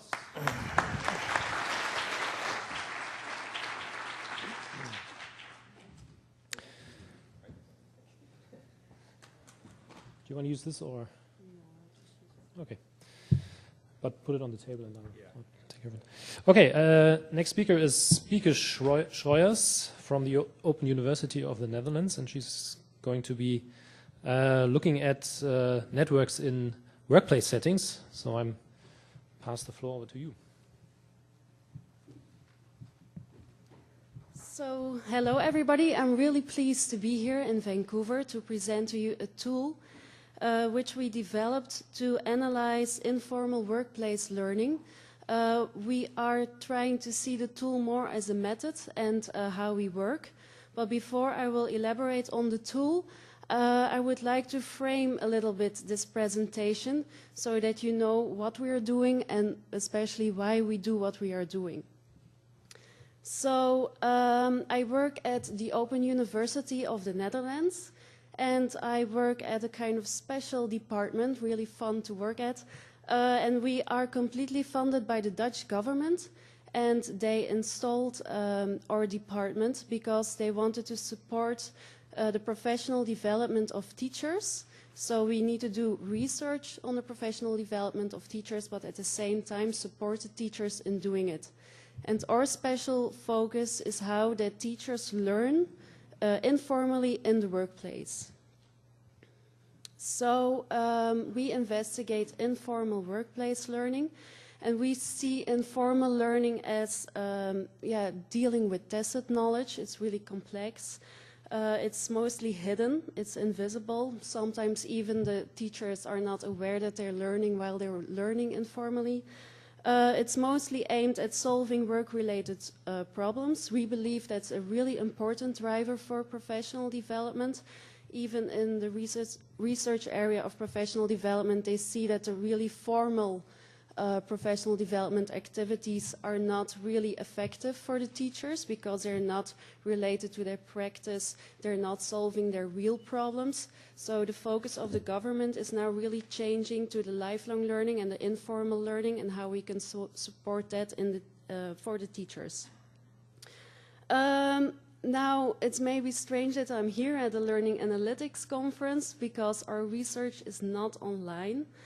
We need to help the teachers, and in the Netherlands, teachers are just not online yet that often. They do email, of course, but their real interactions with their teachers just happen in the teacher room. You know, there's where they discuss their students and how they work. So, but I am here because we based our method and our tool on what's happening in the real world, in the real workplace, and we're really interested now on how we can translate this to the learning analytics field and how we can use this tool maybe in the online environment as a plugin. And we're here to explore this field. And maybe this can give you some inspiration for the learning analytics fields as well. Then another important item is that we really do practice-based research.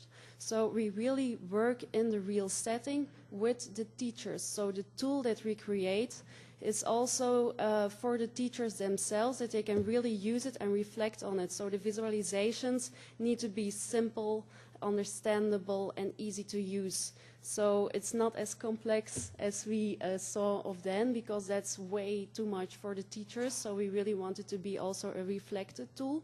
And we actually also created together with the teachers. So every step that we took, we talked to the teachers. Okay, is this clear for you? What do you see in the representation, and so on. So we are dealing here with informal learning, which is tacit, which is invisible. And we thought that the first good step for the teachers is to make the informal learning, or try to make it visible for them. And to do that, we tried to create some kind of social learning browser for the teachers. Because we do practice-based research, it's really a user-generated tool, so we base ourselves on Web 2.0 technologies. We wanted to use it for the teachers, so to raise awareness about their informal learning. We gather real-time data. We also want the teachers to keep on updating the information so that we can have a dynamic representation of the networks that we're showing. For us, of course, we want to contribute to the understanding of what is formal learning, how is it happening in the workplace, and so forth. Like I said, we need to provide instant and understandable feedback immediately to the teachers. It's interactive, it's dynamic, and we want to also gain information on different levels, because learning, and especially informal learning, is so complex, so we try to visualize different dimensions of learning on different levels or perspectives. Before we start building the tool, of course, we went into the literature and tried to find theoretical frameworks on which we could base ourselves on. We see the informal learning in the perspective of network learning. Like Dan presented, you have different perspectives on learning, and we really look at the participatory perspective of learning. So we see learning that people use their network to learn from in the workplace. Then we looked at social network theory because we want to make it visualized, and social network analysis is a really good way to do that. But of course, people don't just interact, they also need resources, they learn about something. So we also looked at the theory of social capital, so how they deal with resources and the flow of information, how you can represent that. And of course, in the workplace, also the community of practice factor is really important. What are the values of the teachers? Is there an open atmosphere? How do they perceive informal learning? So these are ways that we tried to gather in the tool, or the different perspectives that we try to grasp. What kind of data do we collect? And maybe interesting for you is how we collect it. Now I really do face-to-face interviews with the teachers. And we ask them, okay, what is the problem, or what problems do you encounter in the classroom? What are topics that you want to work on or learn from with your teachers? So we get a really big data set of all kinds of learning topics that are evolving in the school, things that are now things of interest for the teachers. Then we ask to draw their ego networks around those topics. We ask them to define the quality of the topics, the quality of the interactions of the people that they have, and so forth. And we created then the tool in which they can insert the data. I'm not going to show you that facet, because for the learning analytics that's maybe not interested, but I will show you now the visualizations of the data that we gather, and also the instant feedback that we give to the teachers.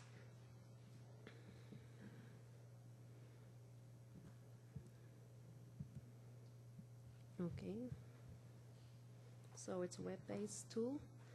I'm really not a technical person, so we had the big opportunity to talk to Chris Steplovs to do the real visualization, and it's really fun to work with him because he's also a real researcher.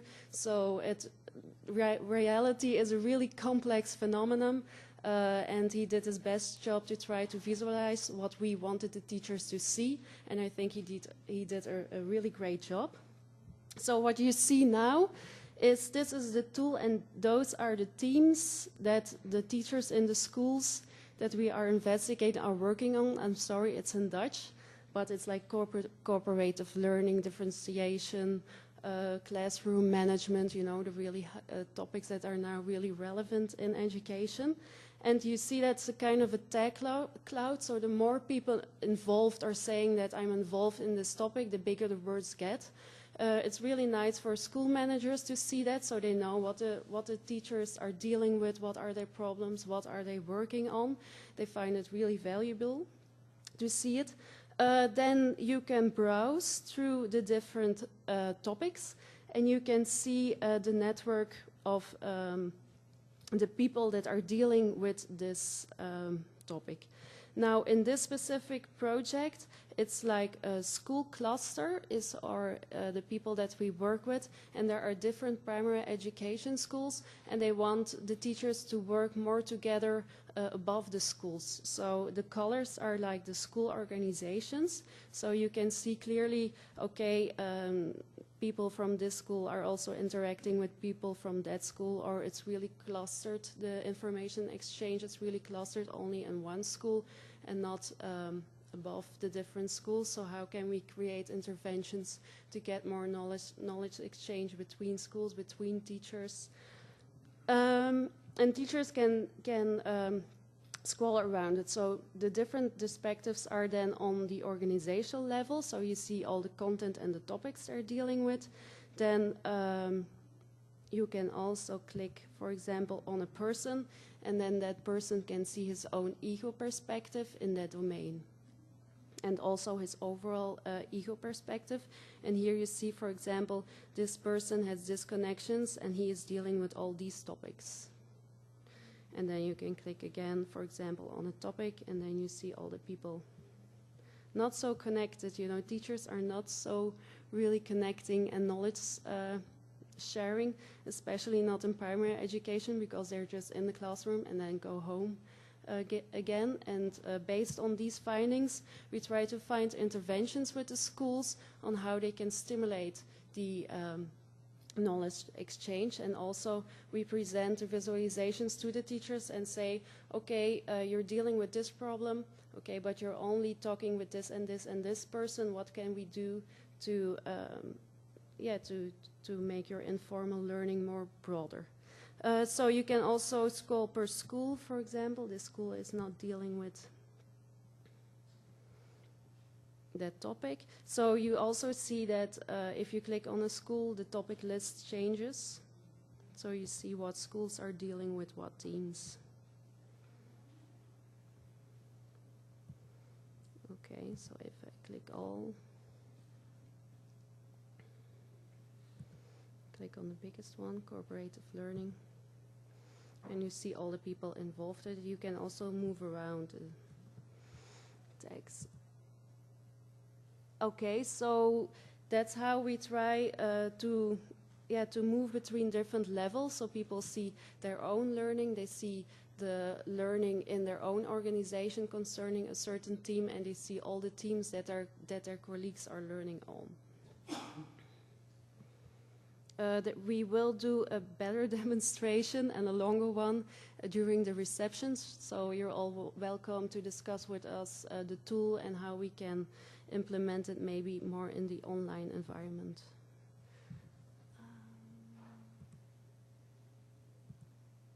Okay, so you saw there are three main perspectives in the tool: the theme, the network, and the ego perspective. Now, how do we want to translate it to the learning analytics? Well,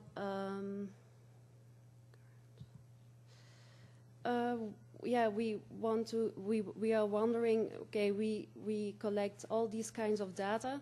Now, how can we automate it in an online environment? For example, we also collect profile data from the teachers. What are your expertise? What are you working on? So that we can also do like other analysis. So is the most expert person in the middle of the network or not? We can do all sorts of network data with the experts of the tool.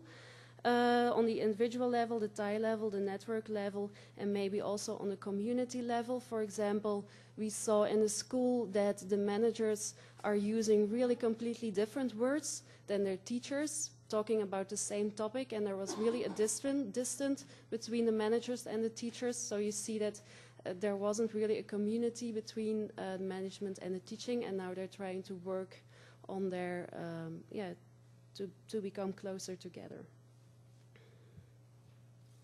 Okay, so to conclude, it's really a research tool now in development.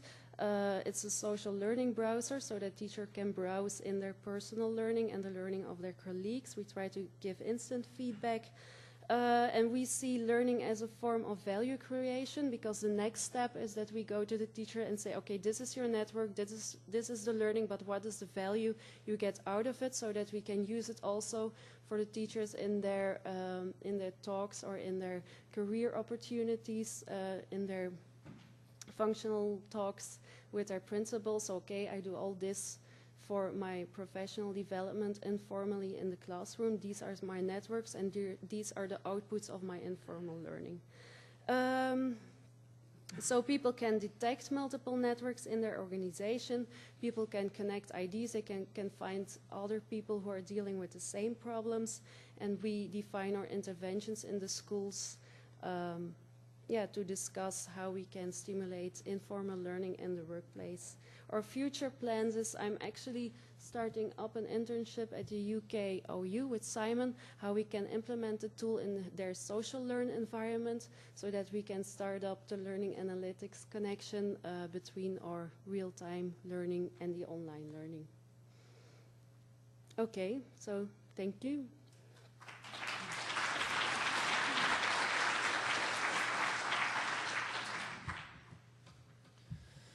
Thank you. Any questions from the audience?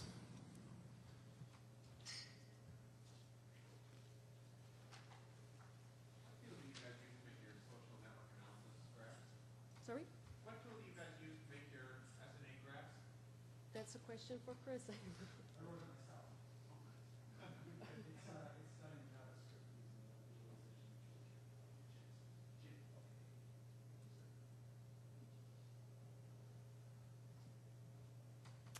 Okay, I have two questions, but they're short. The first one was, do you have any examples of teacher or school use of the feedback? You emphasize it's important to give them the feedback. So something more detailed than, I see there's not a lot of interaction around this, or I see that you're not involved in interaction, but something where your analysis actually suggested a specific kind of intervention. So that was my first question. My second question was how you deal with the social sensitivity of some of this information. Do teachers feel comfortable providing you with information about who they interact with, and maybe more sensitive who they don't interact with around some of these topics? And feeling the tension between giving people privacy and having the information be useful, which kind of suggests that it has to be public, that school leaders and higher level jurisdictions in the education system that are trying to encourage informal learning in the workplace need to see it. And yet, how do you guard people's privacy?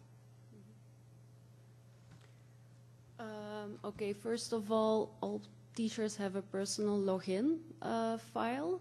So they create their own personal ego networks. And before we start, we explain them that it's really a reflection tool and not an evaluation tool, so that it's only for their own reflection. And until now, teachers don't have problems with it. They just cooperate with the research. I even went in a school 2 weeks ago, and there was a really big reorganization, so a lot of teachers were going to lose their jobs, and even then they didn't mind filling in the tool because we have a really good agreement also with the managers. What are you going to do with the tool? People can always change information, update information, delete information if they don't want to cooperate anymore. So they're really free to use it. We only use it like in the school and in the classroom. So yeah, we have agreements on it, and we just do what the people want to do with it. Until now, we don't have really ethical problems in the school. They're really happy to see how they're learning. And also some people who are like in the corner of the network, maybe you can think like, oh, I'm not a social person, but they say like, oh, I just learn on myself and I'm a really personal learner. So they just reflect on their activities. It's not that they really have a problem with it. But funny is that when we were trying to, how are we going to visualize it, I worked with teachers, and we also worked with like different shapes and things like that, and then they said, oh, I really don't want to be a triangle or a square, because they felt that was really a negative feeling. So we really talk with the teachers, and we didn't encounter a problem yet, but we could do. Then practical examples of the feedback. Actually, we're just using the tool in 3 projects, and sometimes we do the feedback personally, and sometimes we do it in group, depending on the purpose of the project. And it's not only it's about the topics. They're really interested. Oh, I'm learning about that topic, and other teachers are also involved in that topic, and we put interventions how they can collaborate more together. Then, for example, there was a school, and there were teachers in classical subject, and they were like, oh, in our school they don't have enough attention to our task, and we're a gymnasium and we want to go to a higher level, but the classical languages, nobody is involving in that. And then when they saw their learning networks around that topic, they saw that they're really interacting in group and not going out. So they said, oh, if we want to do that, then we have to go more out. So yeah, there are a lot of We don't really provide feedback like you see this and this and this. We only show the images and ask them what they see. Okay, thanks a lot. Again.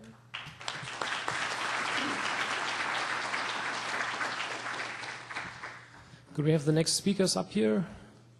Leila Zuhada and Rong Yang.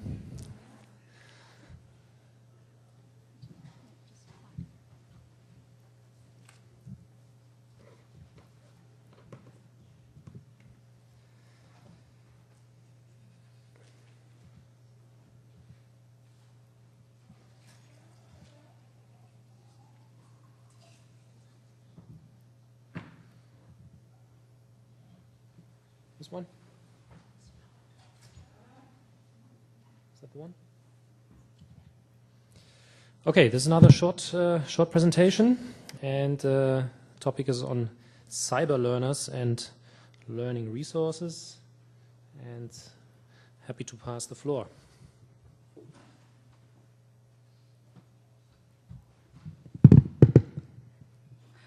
Good morning. Can you hear me? I'm not used to talk, through microphone. My name is Rong Yang, and I'm teaching in computer science at Western Kentucky University, United States. And my co-author, Leila, and she couldn't be here, so I'm here to share our work and hopefully get some, feedback from you guys. See, one of the main purposes of learning analytics is to provide us with some useful insights into the process by which learners master their subjects. Therefore, we can provide some, helpful information, such as the streamline and optimize the learning experience. Today, cyber learners have access to a great deal amount of learning resources because of the increase of the open source platforms.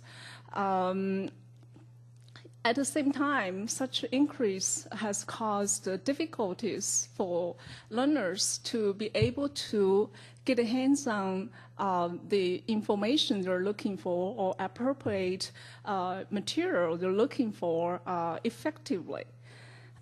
This open source platforms has provided us a good opportunity to study in detail about the interactions between the learners and the system so that we can dynamically help them to improve their experience. For example, in the United States, there are quite a few very popular open source platforms, like the one on the right hand, the second one, that's from MIT. It's called OpenCourseWare. I believe it offers more than 2,000 courses, online. The third one over here provides a similar kind of learning resource by Harvard University Library.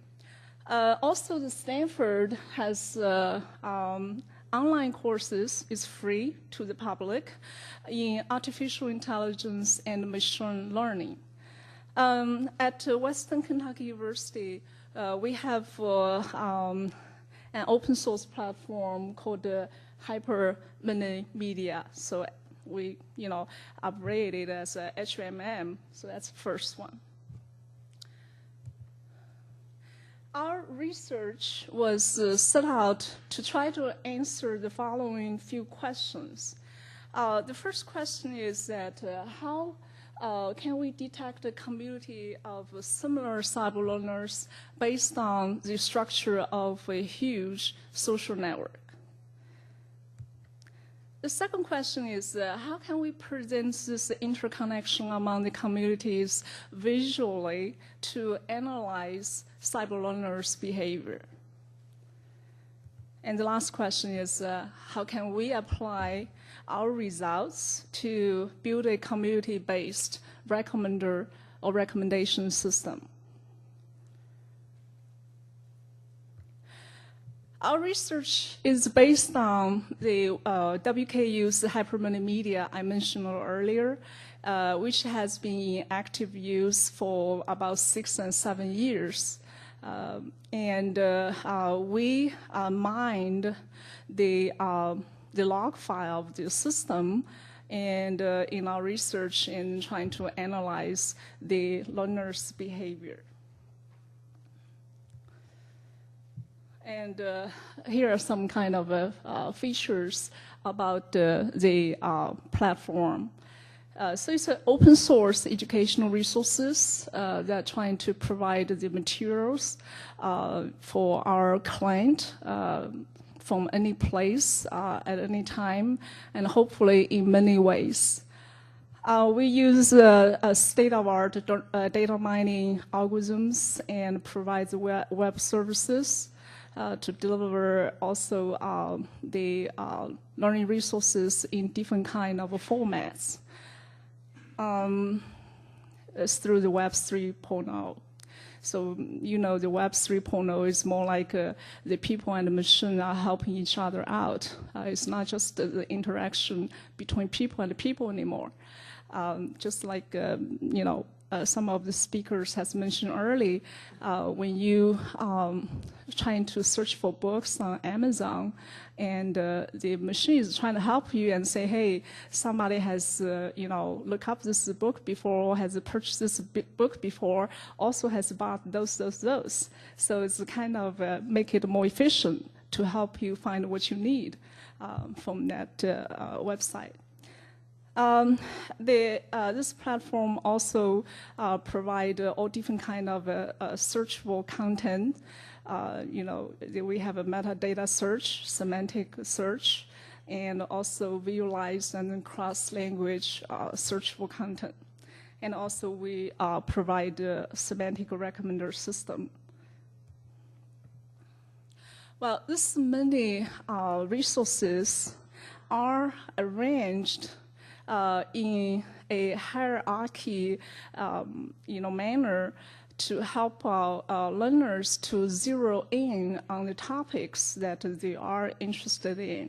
You know, for example, we started with, you know, colleges, 14 colleges at our school. And then for each colleges, and then we arrange, you know, there are different courses offered by different colleges. And then, you know, within each course, and we have different resources. And the resources can be delivered in different kind of format, like audio, video, lecture, and podcast or vodcast. And the total right now is more than, you know, 10,000 objects that are available over HMM platform.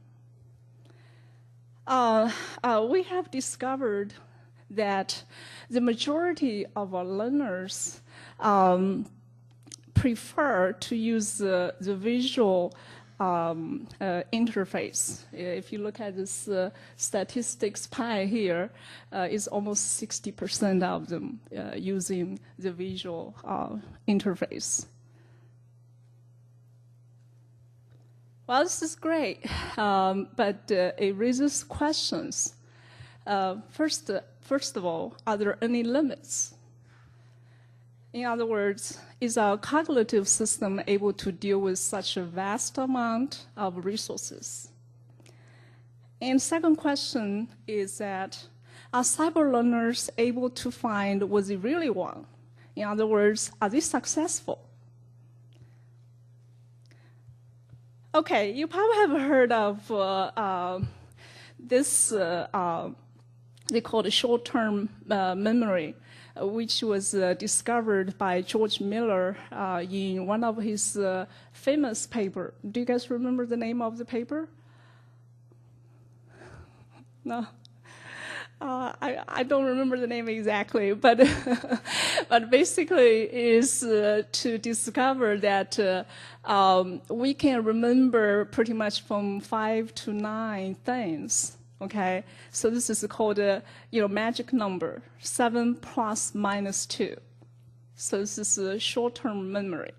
So what that means is that a learner may easily become overloaded if we try to provide them too many pieces of disjoint information.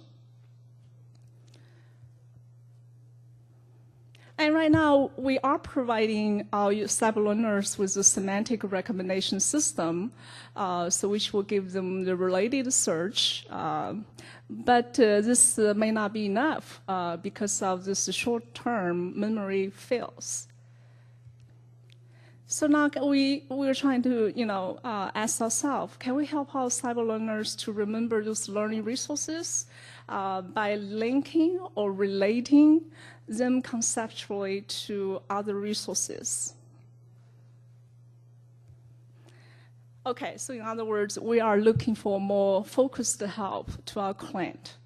So with the goal of a recommender system in mind, we decided to look for good recommendations from the users of our open source platform who were similar to our client. So this means that we need to develop a good understanding of the communities, of the commonality on this hypermedia system. So how can we find the communities based on the following category? For example, they share common learning domains. Okay, they're from different colleges and they are taking the similar courses, or they have similar problems or interests, and also, have similar learning styles. Well, this is quite challenging because the system has thousands of resources and also have hundreds of thousands of cyber learners. By far we have about 750,000, learners. Okay, so we wanted to be able to find a community detection methods which assume no pre-knowledge, so we call it bottom-up. And also, it was data-driven and based on archive of this platform over the last 6-7 years. We go ahead and then just use the 6 months period of log file and then turn it into a graph. In this graph, vertices represent users and learning resources, and the edges connect users to the resources they use, and weighted by the number of interactions, similar to the idea Dan has mentioned earlier. So after a great deal of texting, and we choose the network visualization to initially detect the community candidates, and then we go ahead and apply the network analysis modularity to actually select the best of those community decompositions. And here's the graph. And this graph over here represents the social network structure of a weblog from February to August last year. So it has 8,000 nodes and 24,000 edges. And we wanted to simplify the actual situation somewhat. So this learning resource interaction graph has about 10 communities of learners based on their commonality. And we assume that the communities are all the same size. Well, even if they're not, it doesn't affect the argument we're trying to make here. So a client belongs to one of those communities, right? So therefore, instead of originally being one of the learners among 80,000 learners, and so now he can be or she can be considered as a learner among 800 learners. But still a huge number, 800, right? So if this learner needs a recommendation, he doesn't want to receive the help from those 800 people in the learning community. So we need to do more work. So we need to look at the graph carefully. Each cyber learner has a unique distance from a resource he uses. That's the weights. So a dot ahead of him is another learner who is more experienced, who has visited that resource more often. And a dot behind is a learner who is less experienced. So a learner very close to the resource could be considered as an expert.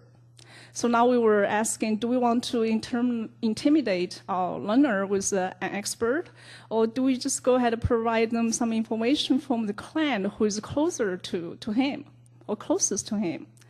Our answer is neither one. What we did is kind of apply the chunking hypothesis to improve the learning experience.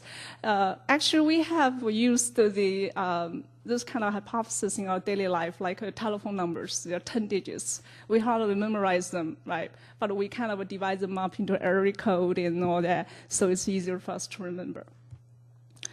So we combine those two ideas I just mentioned, STM and then chunking, so that we're trying to recommend the resources the learner has not visited before from his closest 3 neighbors, which is triangle, and also, not over 5 to 9. So we illustrate the process visually by using this social network graph. And you can see here, those big dots represents the resources, and those smaller ones are learners. And if we blow up a little bit, and you can see that the big, yellow ball, that's a ball, that's the learning resource, and the 3 learners are trying to provide help to the client, and then for this particular resource. So our plan in the future is to implement our triangle-based recommender system within our platform, and also go ahead and provide some kind of feedback based on the user feedback. Okay, thank you very much.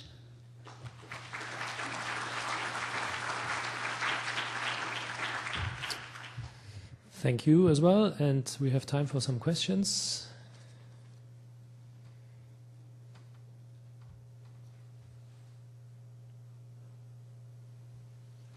Yes, please.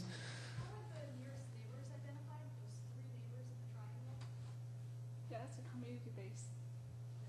Lots of attributes about how they use resources. Yeah, because when we're trying to find is either like a triad, or it's a triad, so it's just 3 in the community.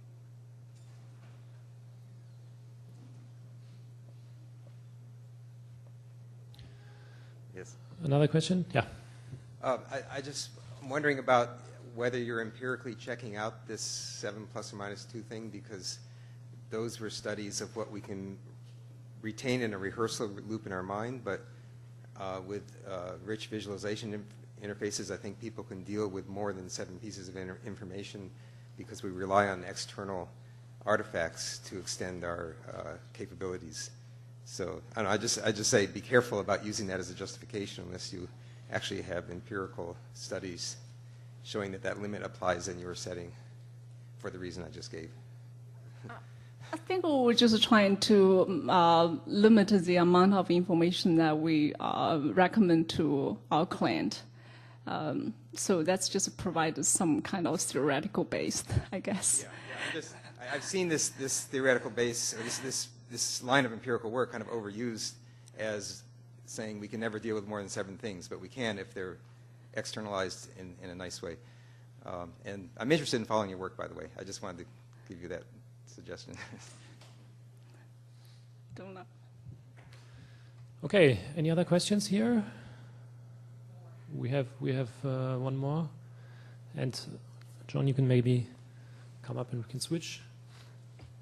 Okay, thank you very much for your presentation. And can I make just a little suggestion? Actually, in the world of the computer programming, open source is associated with the Richard Stallman's free software movement.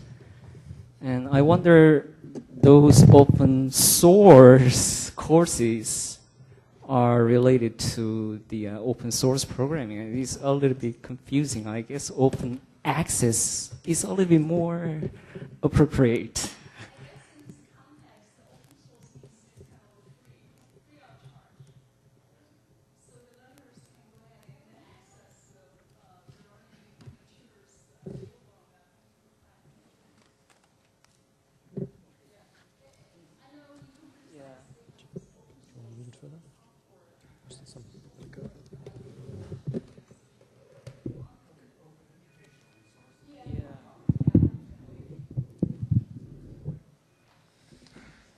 Okay, final speaker today is John Dron from Athabasca University, and he's presenting a design brief on challenges and opportunities for learning analytics. 1, 2. That's not working. That's working. Is that working? Yes. Sounds good to me. Yeah, well, that's kind of what I'm supposed to be doing. The first author of this paper, Nazim, left us shortly after writing it, taking the software with him. So we have some of it, and we're still using some of it, and it has some value. But really, I'm going to be talking about the problem that we're trying to solve, and hopefully, maybe I'll get in the 2 minutes of questions that I'll wind up with some ideas from you about how we can actually address some of those problems. Excuse me.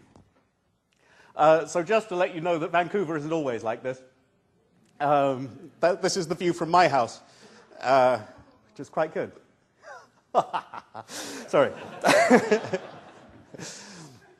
So first of all, technologies. I'm using a definition from W. Brian Arthur that I like very much. I have found some flaws in it, but it's nonetheless the best that I've found so far. The orchestration of phenomena to some use. So it is the way in which we put things to some use. And these can be mental things, these can be religious things. They don't have to be toys like these. Among these, I use a definition of hard and soft technologies. I mean, in hard technologies, the orchestration of the phenomena is embedded within the technology itself. And this is easy to see in something like this, in the iPhone or whatever else, because we can see that we integrate a large number of components and pieces with these things. But it applies equally to things which are traditionally seen, at least in management literature, as being soft technologies, such as legal systems and processes that we might use within organizations. So the orchestration is stuff that we don't have to think about. It's been done for us already. Whereas soft technologies, the orchestration is done by people. So, for example, a paintbrush on its own ain't going to do very much. But if I can actually make use of that in the way in which I put it to some use, then I am contributing a part of the technology. In effect, it's a cyborg. The technology itself has no purpose, no meaning, doesn't do anything without me doing something with it. And soft technologies are quite interesting. But we get benefits from both. With hard technologies, we gain things like efficiency, freedom from error, speed of execution, and some things are just simply impossible. It's very hard to go to the moon on a bicycle. I mean, there are some things that hard technologies make possible. Whereas the soft technologies give us flexibility, creativity, the ability to adapt and change things quickly. And I see pedagogies, amongst many other things, as being technologies. These are the orchestration of phenomena, the ways we think people learn, the ways we think people understand things, are put to some use, combined with other things in order to help people to learn. And what we're seeking in any given situation is not a hard technology or a soft technology. I'm not saying either are better or worse than the others, but something that is ideal for the circumstance that we find ourselves in. Baby bear's bed. Not too hard, not too soft, just right. And just to emphasize, I'm talking about machines, I'm not talking about machines, I'm talking about processes. Legal systems are hard. You can't break the rules, and as many people have found to their cost. Whereas email, which is a mechanized thing, can be used for a million things, from scheduling to teaching to whatever. We are part of that technology. And just to put it simply, soft technologies can be used skillfully, whereas hard technologies can be used correctly. Humans may well be part of hard technologies, and when they are, they have to do what the technology tells them to do. If you adjust the valve wrong on a steam engine, it will blow up in your face. Whereas if you use a paintbrush or a guitar or a pedagogy a little bit differently from the way in which it was planned, it doesn't necessarily. It's our input that makes it so. The person on the left there, incidentally, is knitting. That's a very soft technology. Knitting needles can knit anything.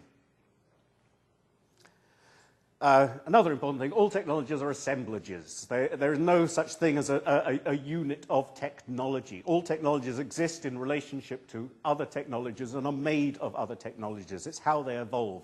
It's how they adapt. We change technologies by adding to them, typically. Nearly always, actually. So very similar to sort of Kuhnian paradigms. You know, we don't get paradigm shifts in technologies. We get, let's put together a bit of Gorilla Glass and some interesting electronics and some software and get an iPhone kind of an idea. So we're kind of developing a system called Athabasca Landing, which is a social space. It has a social network. It isn't a social network. It's basically a social construction kit. It's a way of filling the gaps. Athabasca University is a distance university. It doesn't have face-to-face students. And so we build systems to support them, usually electronic systems, but also postal systems and a whole range of other systems. And of course, when we do that, we harden things. And when we harden things, we leave spaces between. Because hard technologies don't give you that creativity, that flexibility. And so a lot of things tend to wind up being done at Athabasca University by email or by massively over-processizing. What a word. Over-processizing the thing. I'm going to step down because I hate standing up on stages when I could be talking to you. It's much nicer like this, isn't it? I think so. So, Athabasca University has got the landing. The landing is intentionally designed to be an extremely soft system. It's a system that can be used to do anything, more or less. Not necessarily very well, but some of it does quite well. Some of it is constructed of hard pieces, little bits and pieces.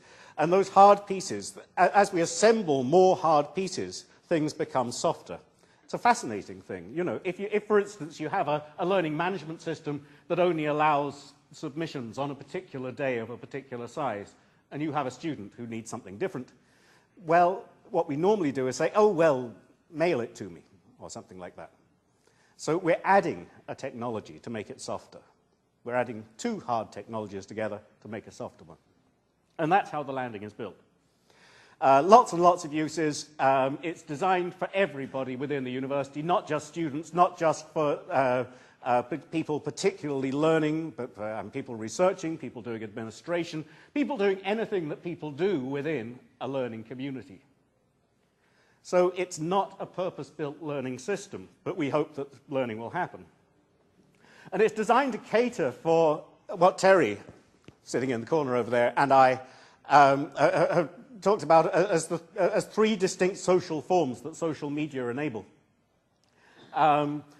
Groups, the traditional ones, and Barry Wellman was talking about these and how the traditional kind of closed group is changing. Networks, which of course many of us have been talking about, and it's fascinating to see that everything can be turned into a network and examined as one. But we think there's also a very important thing, sets. So I'm assuming you all know about groups. These are the traditional classes and stuff, about networks, because that's what most of us are talking about. But sets, we think, are kind of important because these are the things where we don't actually, it's not to do with personal connection as such. It's to do with the things that we're interested in more than anything. And it's interesting to see the growth of interest communities or interest sites like Pinterest, like Twitter. Most of Twitter is not a network. Twitter is about hashtags, which are sets of things. You're interested in the same stuff. You don't know who the people are half the time. You can form a network out of it. But really, it's not about networks. It's about sets. A lot of the stuff that we're doing in terms of analytics is about sets. We're using relational databases, for God's sake. I mean, this is the archetype of set theory. You know, is the database that we're using to look at things. So it's not all about groups. It's not all about networks. It's also about sets. And people use the landing within these social forms in many, many different ways. There are many different ways in which they're used to learn. We don't have formal course spaces, but we do have formal courses using the landing. This is complicated because it all gets mixed up. Because people create groups, you can do that. You can do everything you can do in social systems on the landing pretty much. So you can create groups Or you can create tags. People use those quite often on courses. They say, use the course tag and post whatever you like, wherever you like. Or we can use networks. People follow their students, for example, or ask their students to follow them. We have a following metaphor, not a friending metaphor, but it works much the same way. So there are many, many different variants of these social forms found on our system, which leads us with a problem, because we really kind of like to know what's going on. We don't. You know, but we've got 3,321 users today, I just checked. Some of these are working in courses, some of these are administrators, cleaners, you know, they could be anybody. People on courses may be on multiple courses, and they may be doing things informally, they may be doing research on their own. What we don't have is this unified view. There's lots of things we could do, and we're hearing about a lot of those things at the conference.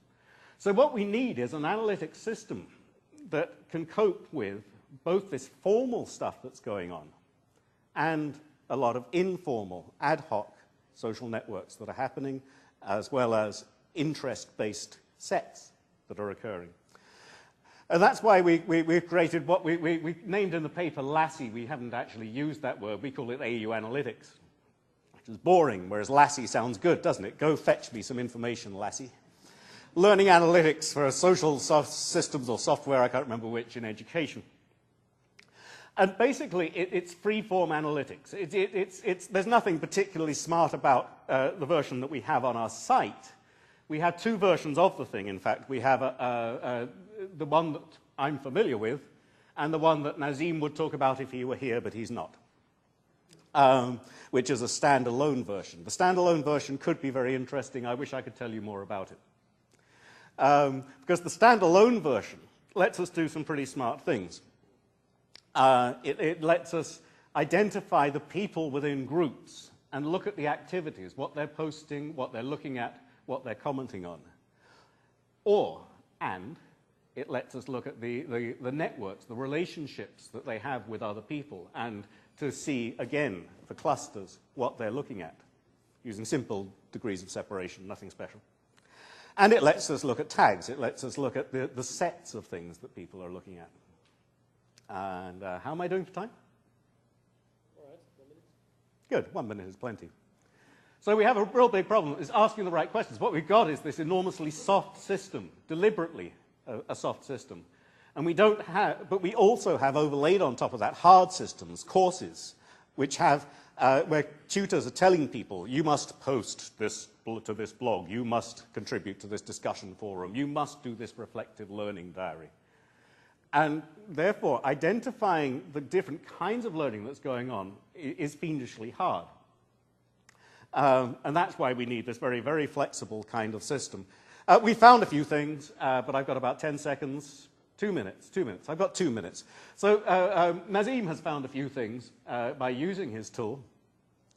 He's found some obvious stuff, like the fact that people tend to use a subset of tools. They tend to, once they're using a blog, they tend to continue using a blog. And students who come into a formal, hard course have a tendency to carry on using whatever tools they were using within that course. So you've got a kind of preferential attachment effect, a Matthew principle.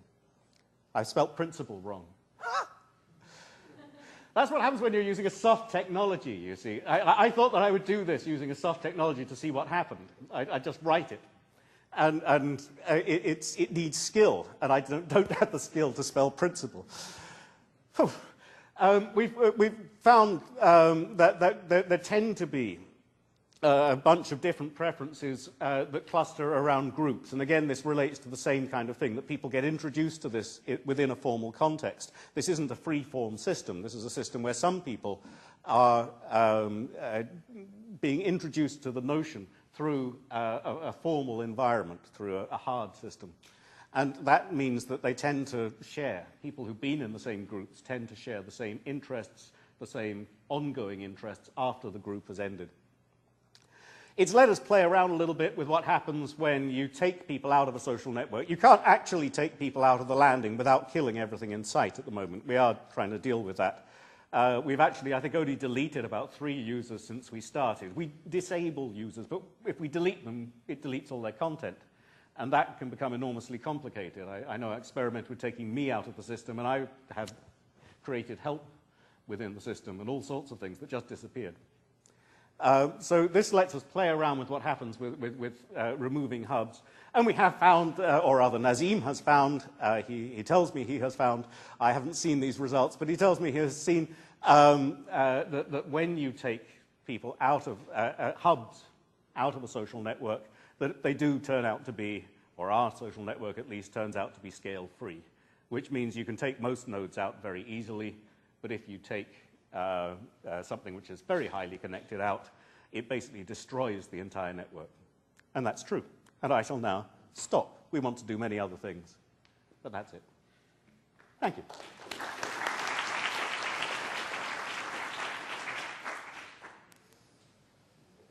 All right, we also have time for questions. Oh, go on. You have intimidated them. Thank you, Simon.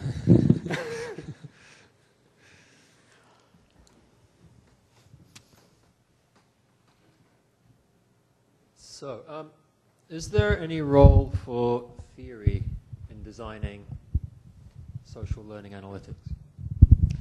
Is there, what kinds of theory are you talking about? Because yes, I mean, obviously there are things to do with social network analysis theories. So could you just give us an example of how a theory or a framework or some notion that distinguishes you from just someone, say, doing social network analysis in an organization?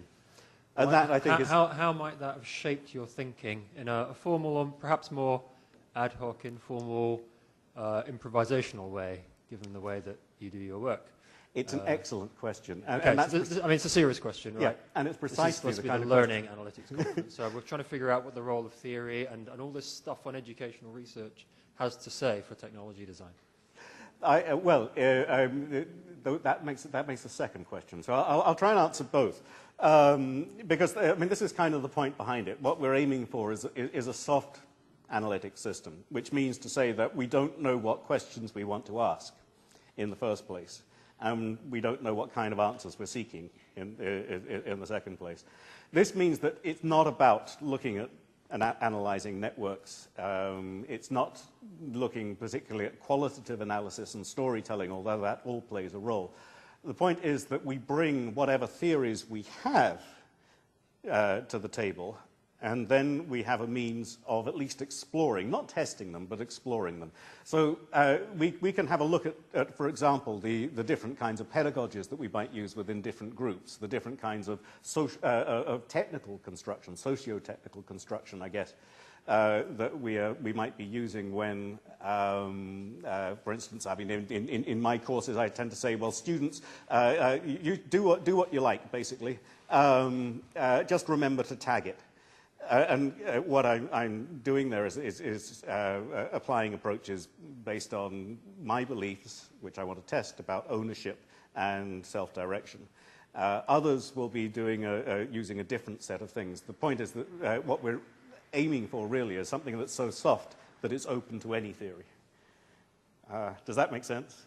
There was a further question about how we should design technology for learning, and I think that we need to look at it as an assemblage, as a set of things that we can bring together, which include process things, include pedagogical things, include models that we have. And we need to see these things as strongly interrelated, interconnected systems. And the way to build them is from small pieces.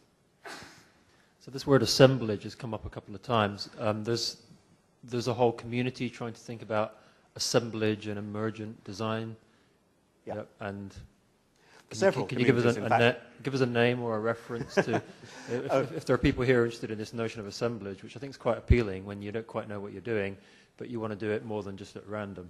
I think so, and this draws inspiration from a variety of different communities, actually, partly from technology design and looking at people like Kevin Kelly and Brian Arthur, partly from complexity theory and related aspects, and there I would say, who are we looking at? Stuart Kaufman would be my starting point for that one. partly from actor network theory, where, of course, we've got people like Latour and Law who are looking at all of these people are looking at the same kinds of problems from a quite different perspective. Quite a lot of systems theories are also pretty relevant within this kind of context. I think we might be among the few who are kind of bringing this together as a principle of learning technology design. Thanks. Okay, we'd have time for one more question, maybe. Go ahead. So, John, loved your presentation and great talk. Of course, soft technologies are great, but for some people they can be very frustrating, right? They allow a lot of creativity. They support those who can tinker, right? Yeah. And they can basically get a lot of freedom, but they can be equally frustrating for those who don't like that on both ends, educators and students. So how do we design? And you touch on the critical point, I think, here, it's complexity. How do we manage that system design complexity so that we basically address all the types of learners and educators? I think the trick is making soft things out of hard things. I think the core to all of this is assembly. What we need, no one way of doing things is going to suit anybody, nor for that matter the same person in a slightly different context. So we need flexibility. But the price for flexibility is that soft is hard. Hard is easy. To build systems that are sufficiently hard or sufficiently soft, we should be building them out of hard bits. I think that's the key thing. We shouldn't require a huge amount of thought. Very important to note, of course, that a technology that's hard for one person, or the thing that we call a technology that is hard for one person, may not be for the next. But I think this is a misunderstanding of what technologies are. Take a learning management system, for example, is very soft to somebody who's building it. Quite soft to a teacher, but very, very hard to a student. So we have to understand the different contexts that we're looking at when we're building these things. But the key and central thing, I think, is make the pieces fairly large, so they're hard and therefore easy.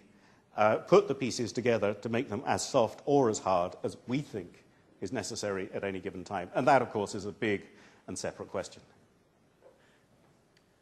Okay, thanks a lot for this nice inspiring talk for the end of the session, and I think we have lunch now. Thank you. And somebody forgot his notebook here.